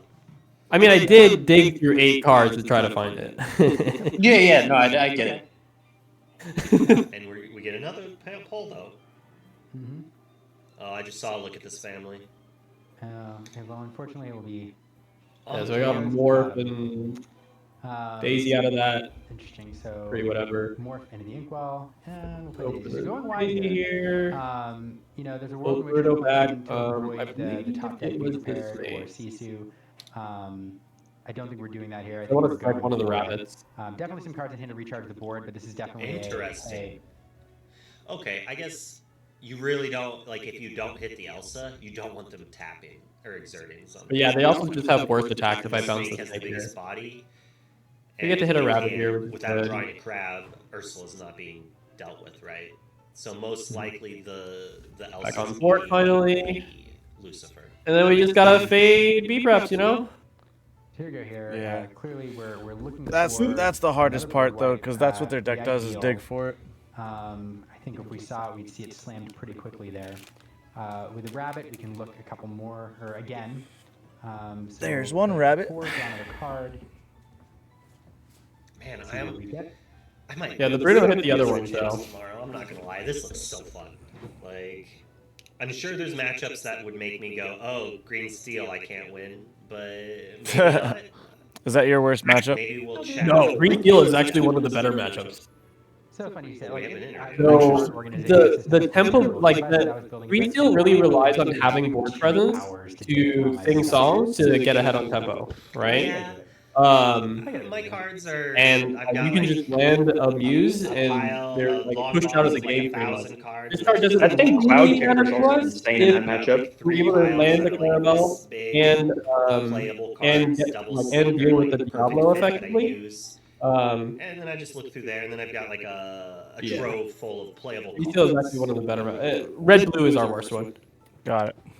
So not too much. Just because they ramp so quickly, Maui- and they got Maui knows Raigeki you're a and player. Dark I mean, Hole. at this point, you're kind of They playing don't this have game any where, cards you know for me to Duggy bounce. is going to be and we can't really outright, and they never have cards in hand for me to draw with the your player. board wipe, removal. And their late game's just way better than ours, So, right? you know, Like dealing with the deceiver ball feels great. Sisu being B-Prep able to drop the just, board so it can like, bounce and play again also feels own really us good. over and over and over again. And It doesn't so- matter how much so Maui card not advantage available I there. generate.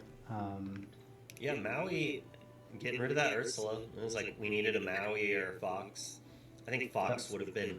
I'm gonna draw another Bruno here, so I'm just like, let's grab that Valley and Yeah, fucking that's true. let's just pray. Could bounce the rabbit, then some more shenanigans, but Yeah, Monkey's only at 2 lore, so it's Yep. it can't really burst through a Maui very easily. no. I mean, this is not so for Rob still. I mean, being at 10 lore.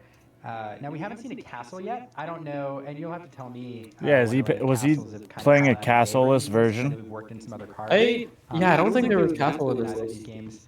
I think people still play castles for sure, and they don't know if they play castle in a library.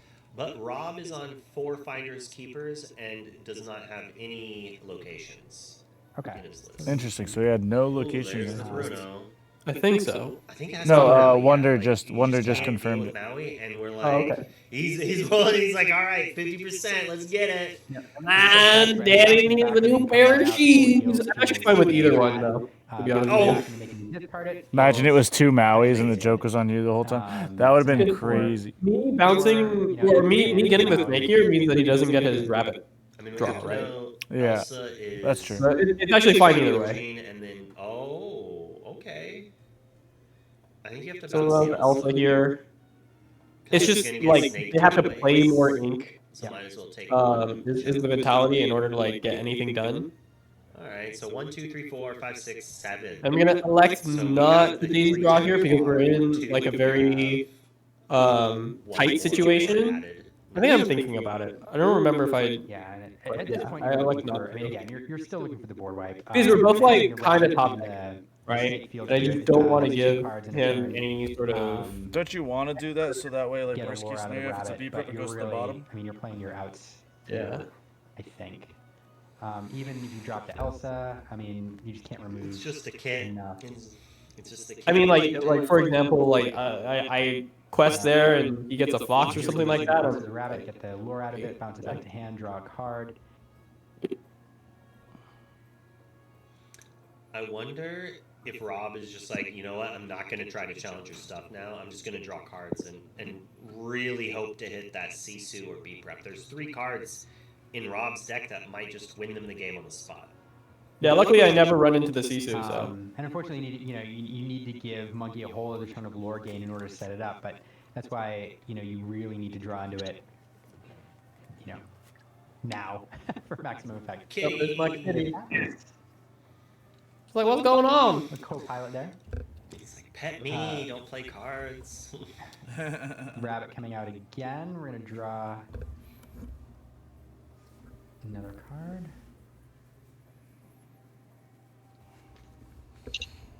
Yep. Just playing your outs. Okay. Yep. Another 2 cards. Draw one of those outs. And the Sisu, I mean, the Be Prepared feels good. The Sisu, though, man, what a swing that would be, right? Inking a brawl. Mm-hmm. So that, I mean, That's kind of a signal. Like, how much we got? I think it is. 2, 3, 4, 8, 9, 10. 10. Kind Yeah, of I was kind of signal. confused I don't that know. Yeah, it is interesting. Rob. Rob's up to something. Some shenanigans next turn. For We'll sure. see what it is, because you know, of course, you're worried. You might perhaps be worried about the Clarabelle. You're getting that extra card out of your hand, but in a world where we don't talk about Bruno is available, and I don't know how many there are, but having that extra card in hand gives you some insurance against discarding, a particular card you don't want to discard. 10x a lot. Let's see what we are doing. The game's still not over. I mean, we've got. Yeah, I just got a 6, bunch of people to stuff play, on but board here.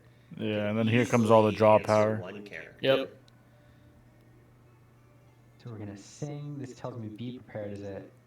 We're just trying to dodge, but I just think really it's hard to do here. I think at this point Rob understands that the only way they're winning Yep.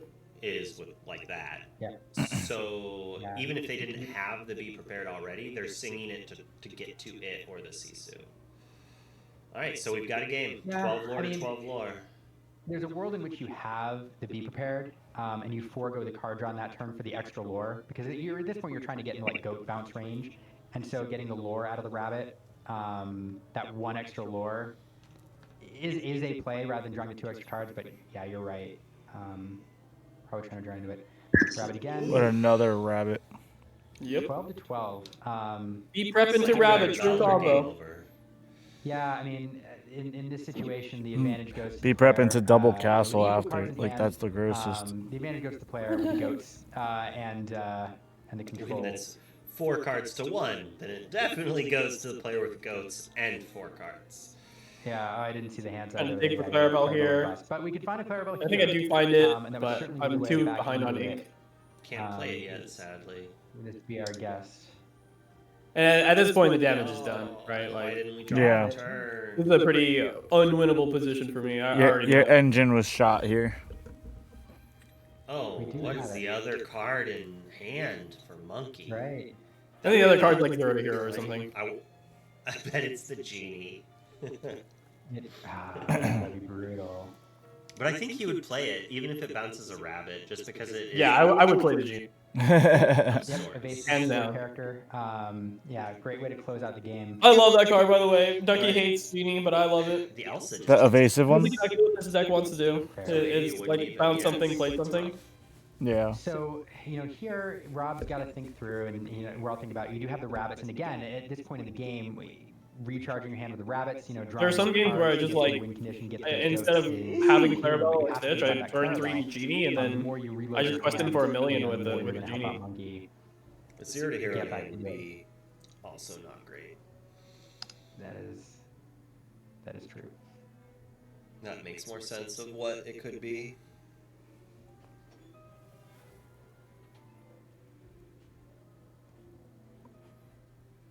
Brawl into the Inkwell. I wish I had popcorn. And here comes the Elsa. Yeah, and again, we It's like my favorite snack. earlier, there's the goat. Yep. That much ink. Not much I can do about this. 1 Yeah. Already. He was at 9 Yeah. before. I don't know that was the play. Yeah, I'm already like, it's a go next angle. Those extra cards. I think it was an a Clarabelle play. Even Brawl, so we see ink left over at the end of the turn. Brawl, oftentimes you hang on to it, but with Clarabelle in hand, like again, Rob is thinking every single card I give Monkey is a card that lets Monkey back into the game. So I'm going to ink down to what is minimally,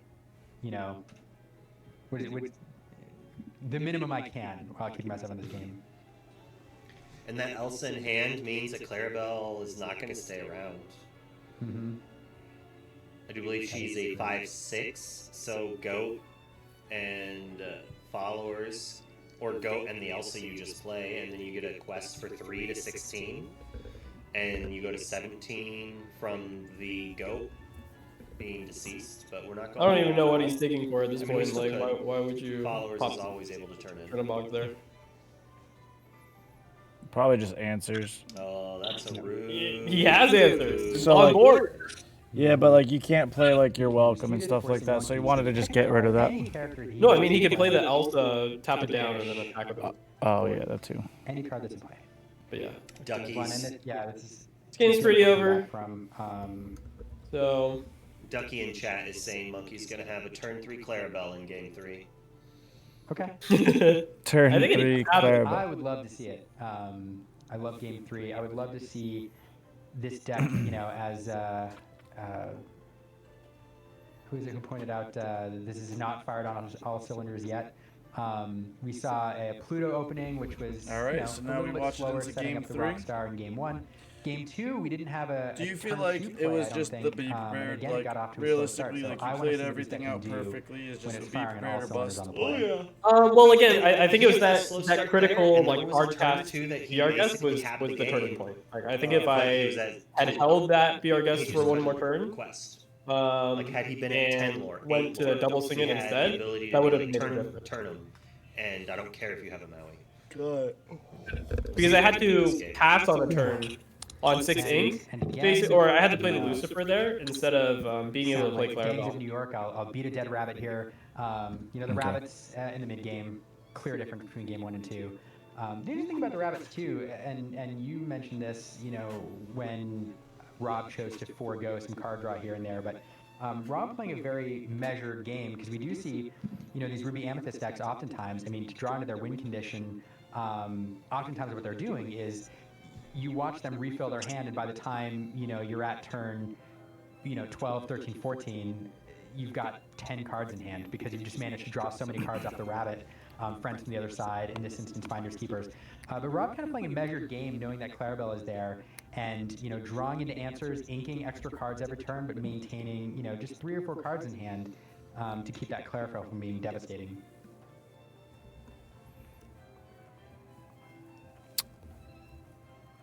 Hey John, do you still have the red purple deck from Atlanta? I was like, what do you mean? No. People are I gave that backing to on Ferrante to Google give it News back to you when I Text left. Desk. Okay, so Ferranti has that then. It's comfortable. Here, From Atlanta? Yeah. I'll move you up so. Oh, dude! He was supposed Atlanta to. was like He a was billion supposed years to. ago. He was supposed to come to DFW, and then his flight got canceled with that whole shutdown thing. I see. So I haven't seen him since Atlanta. Hide. You know how proud I was when I like. Yeah, and I got waitlisted on the ones after that, which sucked. Bonkers. I spent a whole 30 minutes making this. At least I get to go to Seattle. Thank you very much, Bobby. Pluto on the play is Nice crazy. and comfy in here. There's some shelves. Because I get to go like turn 2 Ursula. I Did you get to water fountain back like here? It's do just posh ridiculous in these stuff. things. But this Rafiki does shut me Mini down a fridge, little. a little TV. But I don't really mind because I have 2-drop, 2-drop Clarabelle, Star Hero Clarabelle, I think. On fleek, I agree. And I have not been paying attention. We're already underway. We see the Pluto opening from game 1 there over on the monkey side, and the Rafiki on turn 1 here. That's got to be one of the more powerful opens for Monkey. I kind of want to see Kick Cloud Kicker come down on this turn. Like, I think that would be a hilarious turn 2 play for Monkey. I wouldn't mind that. I'd also love I think it's setting like up Ursula Morph Deceiver here. Evolve for a turn 3 sing of some shenanigans. I have to do the math. If you played Ursula The next turn I play 1-drop, turn 3, 0 to double hero, song, 0 shift hero, onto could the do top, Rockstar Stitch and play. morph, draw a million. Sorry, Pluto, Pluto, Ursula, and then play a 1-drop. So then you'd have The 3 1-drop ink. Rafikis are busted. Yes. They're pretty good. Because you make it cost Yeah, 6. not bad at all. If you were to just play a 2-drop even, you could get 7 and play Rockstar as well. So I think that's what Ducky was saying when he was like, yeah, you could do it all. Some serious shenanigans. Oh, he could play Clarabelle this turn if he had 0 to hero too. Mm-hmm. Ooh, there's the fun stuff. Surfer. Do I go Cloud Kicker here? I might go Cloud Kicker here.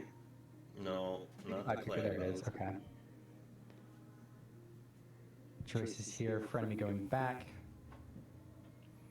Yeah, I never got the turn 3 Clarabelle. I'm not gonna play Crazy. copyrighted sound effects. I'm sorry, chat. We're not gonna get Mario sound effects. I'm gonna color scheme these images to be green, so they look like the tubes. That would be entertaining. Okay, Sisu play. Obviously, would have liked to pair. Because actually, if you go Pluto Morph, but Frenemy 0 to Hero Clarabelle, you can shift it on that turn. Really? Yep. Because you have exactly 5. All right, 1, 2, 3. Ramping with Pluto, 5 cost. There's Oh, you do it right there. Or actually, you have 6 really. Okay, extra good on the play. So I go turn 4 Clarabelle. We're gonna talk about Bruno. Sing Bruno here. Send back. Like this is just such a powerful play, right? Like yeah, it's ridiculous. Here.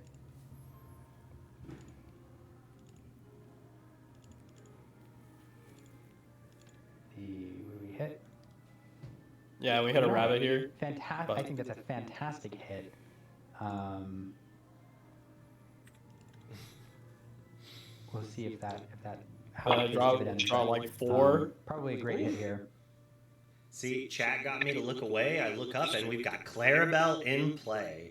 And Bruno got Clarabelle is still solid, don't get me wrong. Yeah, but Bruno got sang off of it. turn 3 is a rabbit little bit more busted. which I think is probably a very good hit. Again, rabbit, you really need to get online in turn 4 or 5 here. Gosh. I mean, rabbit's not that fantastic though. Like because of the Clarabelle, like rabbit might have been something. That's fair, but I feel like you may have an answer for the for the Clarabelle for the board state here. I think he's literally just playing the Europeans can run out of gas, red purple. especially when you're playing. I mean, there is only one Lucifer in the Oh, like card for card? Yeah, I think so. Deck can run out of gas without getting the rabbit draw engine online. So, but when you're on the draw, I mean, there are plenty of cards in hand. So you're right. It's definitely not a back-breaking card, but I don't think it's a card that. Like he's playing 4 Finders Keepers. He's playing the Rafikis. No castles. Rapunzel, we did see an inked turn 2 Rapunzel. No locations, just in general, and he's playing the Yzma. He will cloud kick back that Rafiki. Oh, well, Pluto. Just trying to play as many cards as I can right now. Like drawing for free, basically. Oh, kicked around. And I like not to hit this Fox here because he's gonna want to like crash into my Clarabelle anyways. So I might as well get the 2 lore out of it. Yeah. Going for the quest. There's an argument for me not to quest here, but I think I have another Clarabelle in hand. 2 cards still, so 5 cards in Rob's hand. Mm-hmm. And so even if he like spends his turn outing my Clarabelle, I have Pluto to play another Clarabelle on 6. There's the Maui. Oh, there's the Maui. There's the Maui. And that's all of their ink though. So yeah, I mean, we just go again. It is what it is. Took a whole turn to deal with it.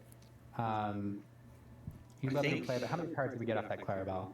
2. I think Monkey's just gonna ink Jam Surfer. Right? Is that 4 ink? Can I not do math? I think I can't do math. 4, I think. Yeah. Unless there's something stacked up there that is 4. I don't know why No, it's 5. It is 5. So ink to 6 and Pluto.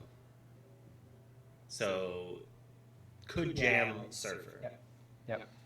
Those last 2 blending. Yep. So you play the Surfer. I mean, that would be. I think I'm deciding between Clarabelle and Surfer. If I remember correctly. And luckily for chat, I might be remembering incorrectly though. I don't really remember what's in my hand. Wouldn't it be worth more just to do the? Chat gets to see his play. We saw Maui come down and trade with Clarabelle last turn. If you weren't there to watch it. Oh, there's Ariel. So do you think like questing with that Clarabelle was probably lose? I don't. Depending on my hand, there are some hand shapes that. It makes sense to quest there, and there are some hand shapes that doesn't quest there. Okay. So I get 0 to Hero here. Probably not. And I believe I can go well, no, Super Stitch off of this. I know.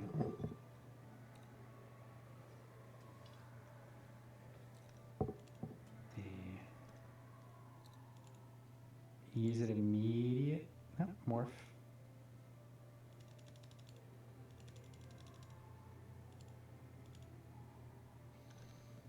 Oh no, this is the There's Ursula. that. I didn't have the surfer. There's Yeah, so Bride. when I reflect now, like now that I'm seeing That it, was like questing with that Clarabelle That was was a probably pretty lackluster 0 to hero. Oh, there's the Rapunzel 2 turns late. Would have been so good on that Clarabelle.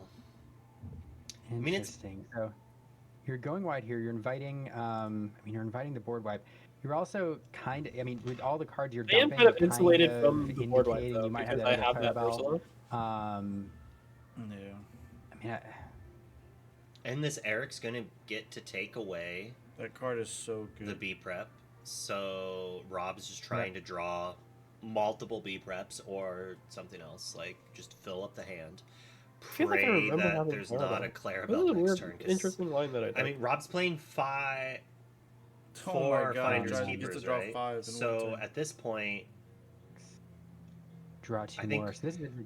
I think Rob's probably looking for the answer, and then man, that morph. But now I'm kind of like, oh well, he probably has double B prep, right? Well, at least get if rid you of have that one. other Clarabelle, oh man.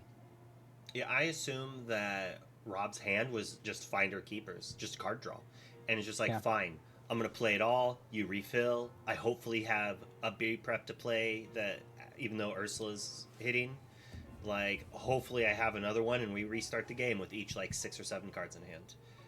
But let's see what Rob has in hand, because I assume the very first thing Monkey does is quest with Eric's Bride. Get full information.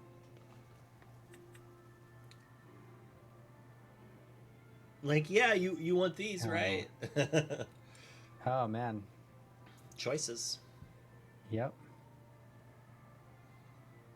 I mean. So, if Monkey has this cow. Yep. Show it. Show the people what they want, Monkey. They want to see Clara Cow. So much draw. Take friends, chat says. Take the friends. Oh, man. Monkey was prepared and ready. Dude, you opened up insane. For multiple B preps. Interesting. Beat King Undisputed. Over the friends, I think maybe makes sense. Why? Because of Clarabelle. Yeah, that's the only reason. Yeah. I honestly, I was staring at the hand too much. I didn't see the Clarabelle shift. So I looked up and there's Clarabelle in play. Yeah, I forgot to untap my. So yeah, here you go. Draw cards. It's fine with me. You forgot to untap what? I forgot to untap my Cloud Kicker. Anyway, now it's not a singing option. So I was like, I'm pretty sure this is untapped, right? I haven't done anything with this. Hard, unless you top deck it, because you have to hard play both Finders and the friends from the other side. Rob is in a rough spot. He needs to be prep off the top. And there's still 4 cards, 5 cards. What a swing that turn was. Wait a second. I think Monkey drew 1 too many cards on accident. No. I'm sure the right amount. I'm not sure. I don't know how many cards were in hand prior to this Flynn is supposed to go to hand. Well, Rob... Why did Flynn just go to the grave? Rob just didn't put it in. I didn't catch it either. Oh, never mind. His setup is just a little bit too confusing, you know what I mean? On camera, so that makes sense. That makes sense. Because the camera angle is so close, everything looks the same, and he's like putting cards face up for his hand. You know what I mean? Without that Clarabelle in play, I think you're. Like I understand it's like the nice thing to do or whatever, but I'm like it is actually kind of making things a little bit more confusing for me. Well, yeah, because with Flynn, you just put it from bounce from a fox to the grave.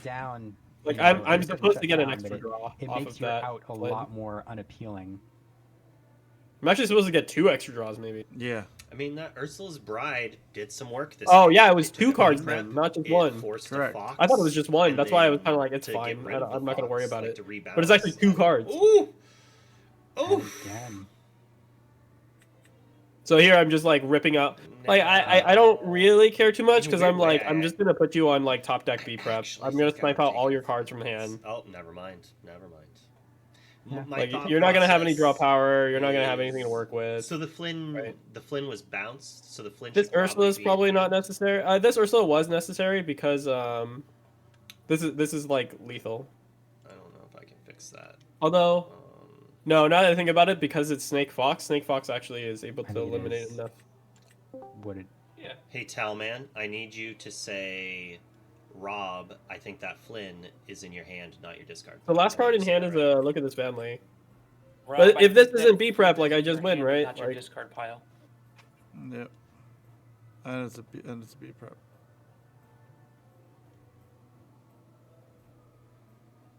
I think the Flynn is supposed to be in your hand and not your discard pile. Because you bounced it. so here it's actually kind of messed up that like I missed two Well, they draws can't hear me. They can't off hear of that Flynn, right. Mm. Thank you and very he gets much. the Flynn back, right? Like, yeah, I think at that point it's just accept the game state. They have. Oh, Right. whoops. So they have so yeah, us I don't know. muted because It's of like some whatever, communication but issues. I actually didn't realize it was two cards. so we I thought it was only have- one. Yeah. Oh, would have. And they also tell me that I tell missed Monkey my he needs to draws draw one more too card late. because the Flynn And I already in like hand looked meant at the top that 5 cards of my Cal deck with the would've look at drawn this one more family, and I like shuffled them around because I was Monkey, thinking, that means right? you would I have was like, it's potentially too drawn late for one me to more just card draw anymore. Like because it's whatever. The You know? Flynn would have been in hand. be like it might be too late now. Sorry. Like it should have been 2 cards instead of 1. They were saying 1, and I was just like, the 1 card doesn't matter. Okay, but if it was thank 2, that's a different story. Yeah, but like here's the thing: for him to say, "Oh, but it's too late now. Sorry, that Flynn should stay in grave." Right, No, I made the call about not drawing the extra not card. crushed. I made the call. In Rob's hand is you play Finders Keepers, you play the friends from the other But side. yeah, I to don't set think the up Flynn should have been perfectly, put back in for after hand. the board That wipe. was the But Monkey just crushing his hand that turn, picking those options. Ellie, It's kind of brutal. But at 14 lore, anything you can drop on the board with 2 lore feels Yeah, good. the game's just over from here. There's nothing much that I can do. He goes runner, goes Rob's B prep like, "Look at me rabbit, go right? blue." Like, what do you want from me? Like that's what Ruby Amethyst does. Draws But, cards. Top decking the rabbit, fantastic. Did not there. realize it was 2 draws. B Actually, prepping the that annoys me. I don't always lose to. Did not realize Ruby it was 2 Amethyst, draws. but I thought when it do, was it's 1. the third B prep I It's don't like play so around. big. And look at this frenemy here online. All of a That's sudden, so We've got a little huge too, because piddly it little like daisy duck out changes my there. line of play. I go for a look at this family instead of questing with a Clarabelle, not and I just anymore. have a bunch of cards to work with. But Man, So frenemy's interesting. That does leave the Schoenberg's followers available to draw Rob a card if he's looking for something. because I felt pressured to put game on board. I like the no quest. But I honestly So didn't need to if I had there 2 extra is, cards, I right? think 3 B preps go. Actually, there might only be 2. it B would have preps changed go. the whole thing. And so, Especially because it's like such a late, like it's such a you don't want to important give cards to your opponent, point. right? There's so many insane Like in the late cards, game. characters. That Those 2 Rob extra could cards draw could have been off what? of that. So what Monkey Clarabelle? is doing, I'm assuming based I on what's in his can't hand, remember he what has it laid was. out, he's just like, I mean, I'm like, going to get they 6 would've been lore in useful. play, and then I quest in one didn't turn. have any big characters That's a off great the top point of my because deck, it's not but I about did have necessarily like giving Rob the songs, character, like it's getting songs to work with. one closer to that. Like I think I board would have drawn to wipe. 'Cause there are Bruno. others I in think I there. would have drawn And so yeah, like a so every BR card that you something allow like them to that. dig, if you take a character off the top, is one closer to the answer that Rob's looking for. But this is Your point. a very intense position. And I wouldn't have like mostly so yeah. It's just because like I wouldn't have Rob committed to just has it all Ursula. right now. The reason why I And, committed to like, Ursula was like I don't it's have up any to Monkey, more but songs in hand. So it Imagine doesn't Monkey really just matter. plays Surfer Stitch next turn. Yeah. Oh, and then Unfortunate. the Sisu paired with the frenemy. Wish we caught that you earlier. oftentimes see it turn 2 and 3, but here we have it turn, I don't know, bajillion and bajillion plus 1.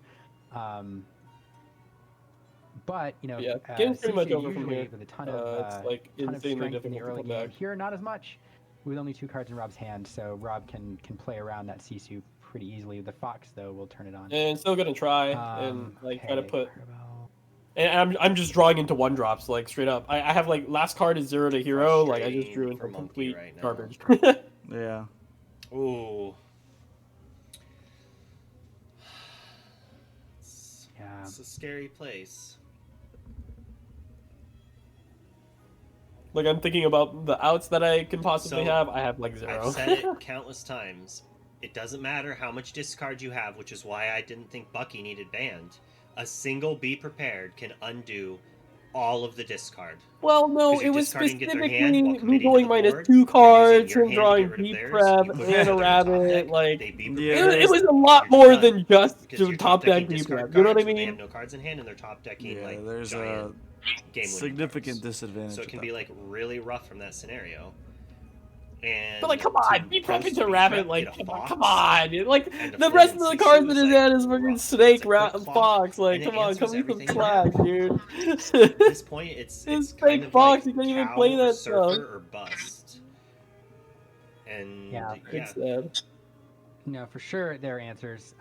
You know, and sitting at 14 lore, you feel okay, but you don't have any board wipes, and so the wider that Rob goes here, I mean, it just feels bad, especially with the Sisu online. Or, I'm sorry, the frenemy online. I'm gonna message Wonder. Yeah,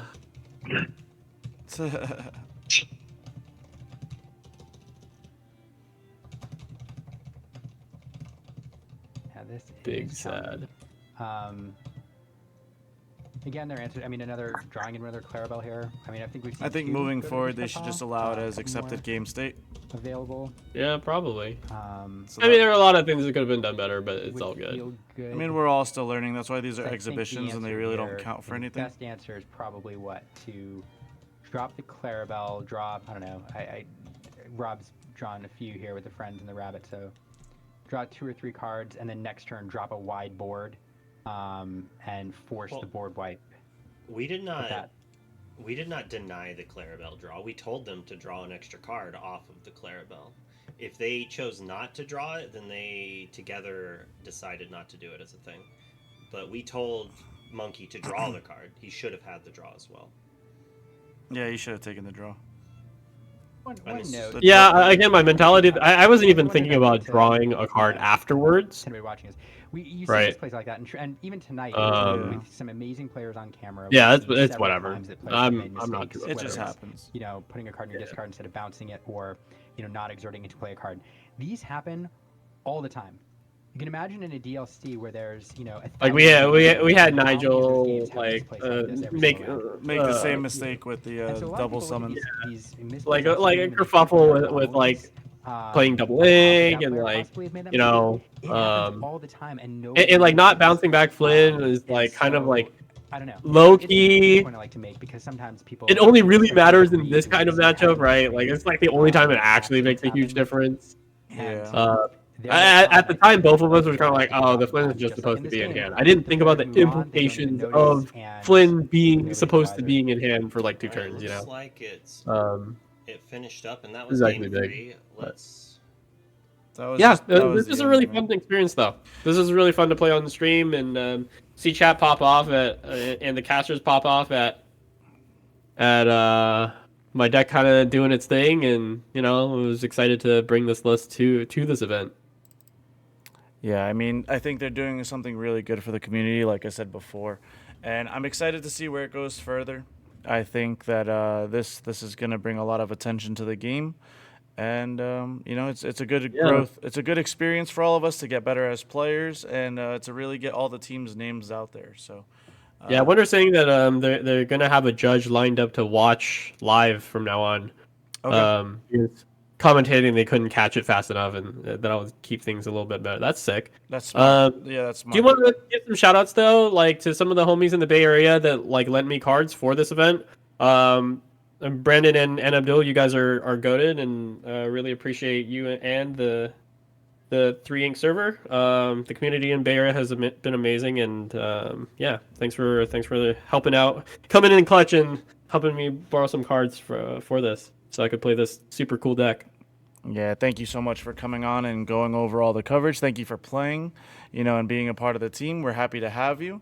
And, shout out to Lux, dude. Like, man, this is so sick. I'm so excited to be a part of this. Thank you, man. I really appreciate it. John, you have any closing statements before we go?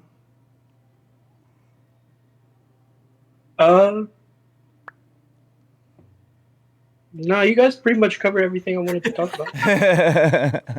All right. Hey, look forward to this in Seattle. We're gonna bring spice, okay? Exactly. See you all in Seattle. Have a good night, everyone. All right, later.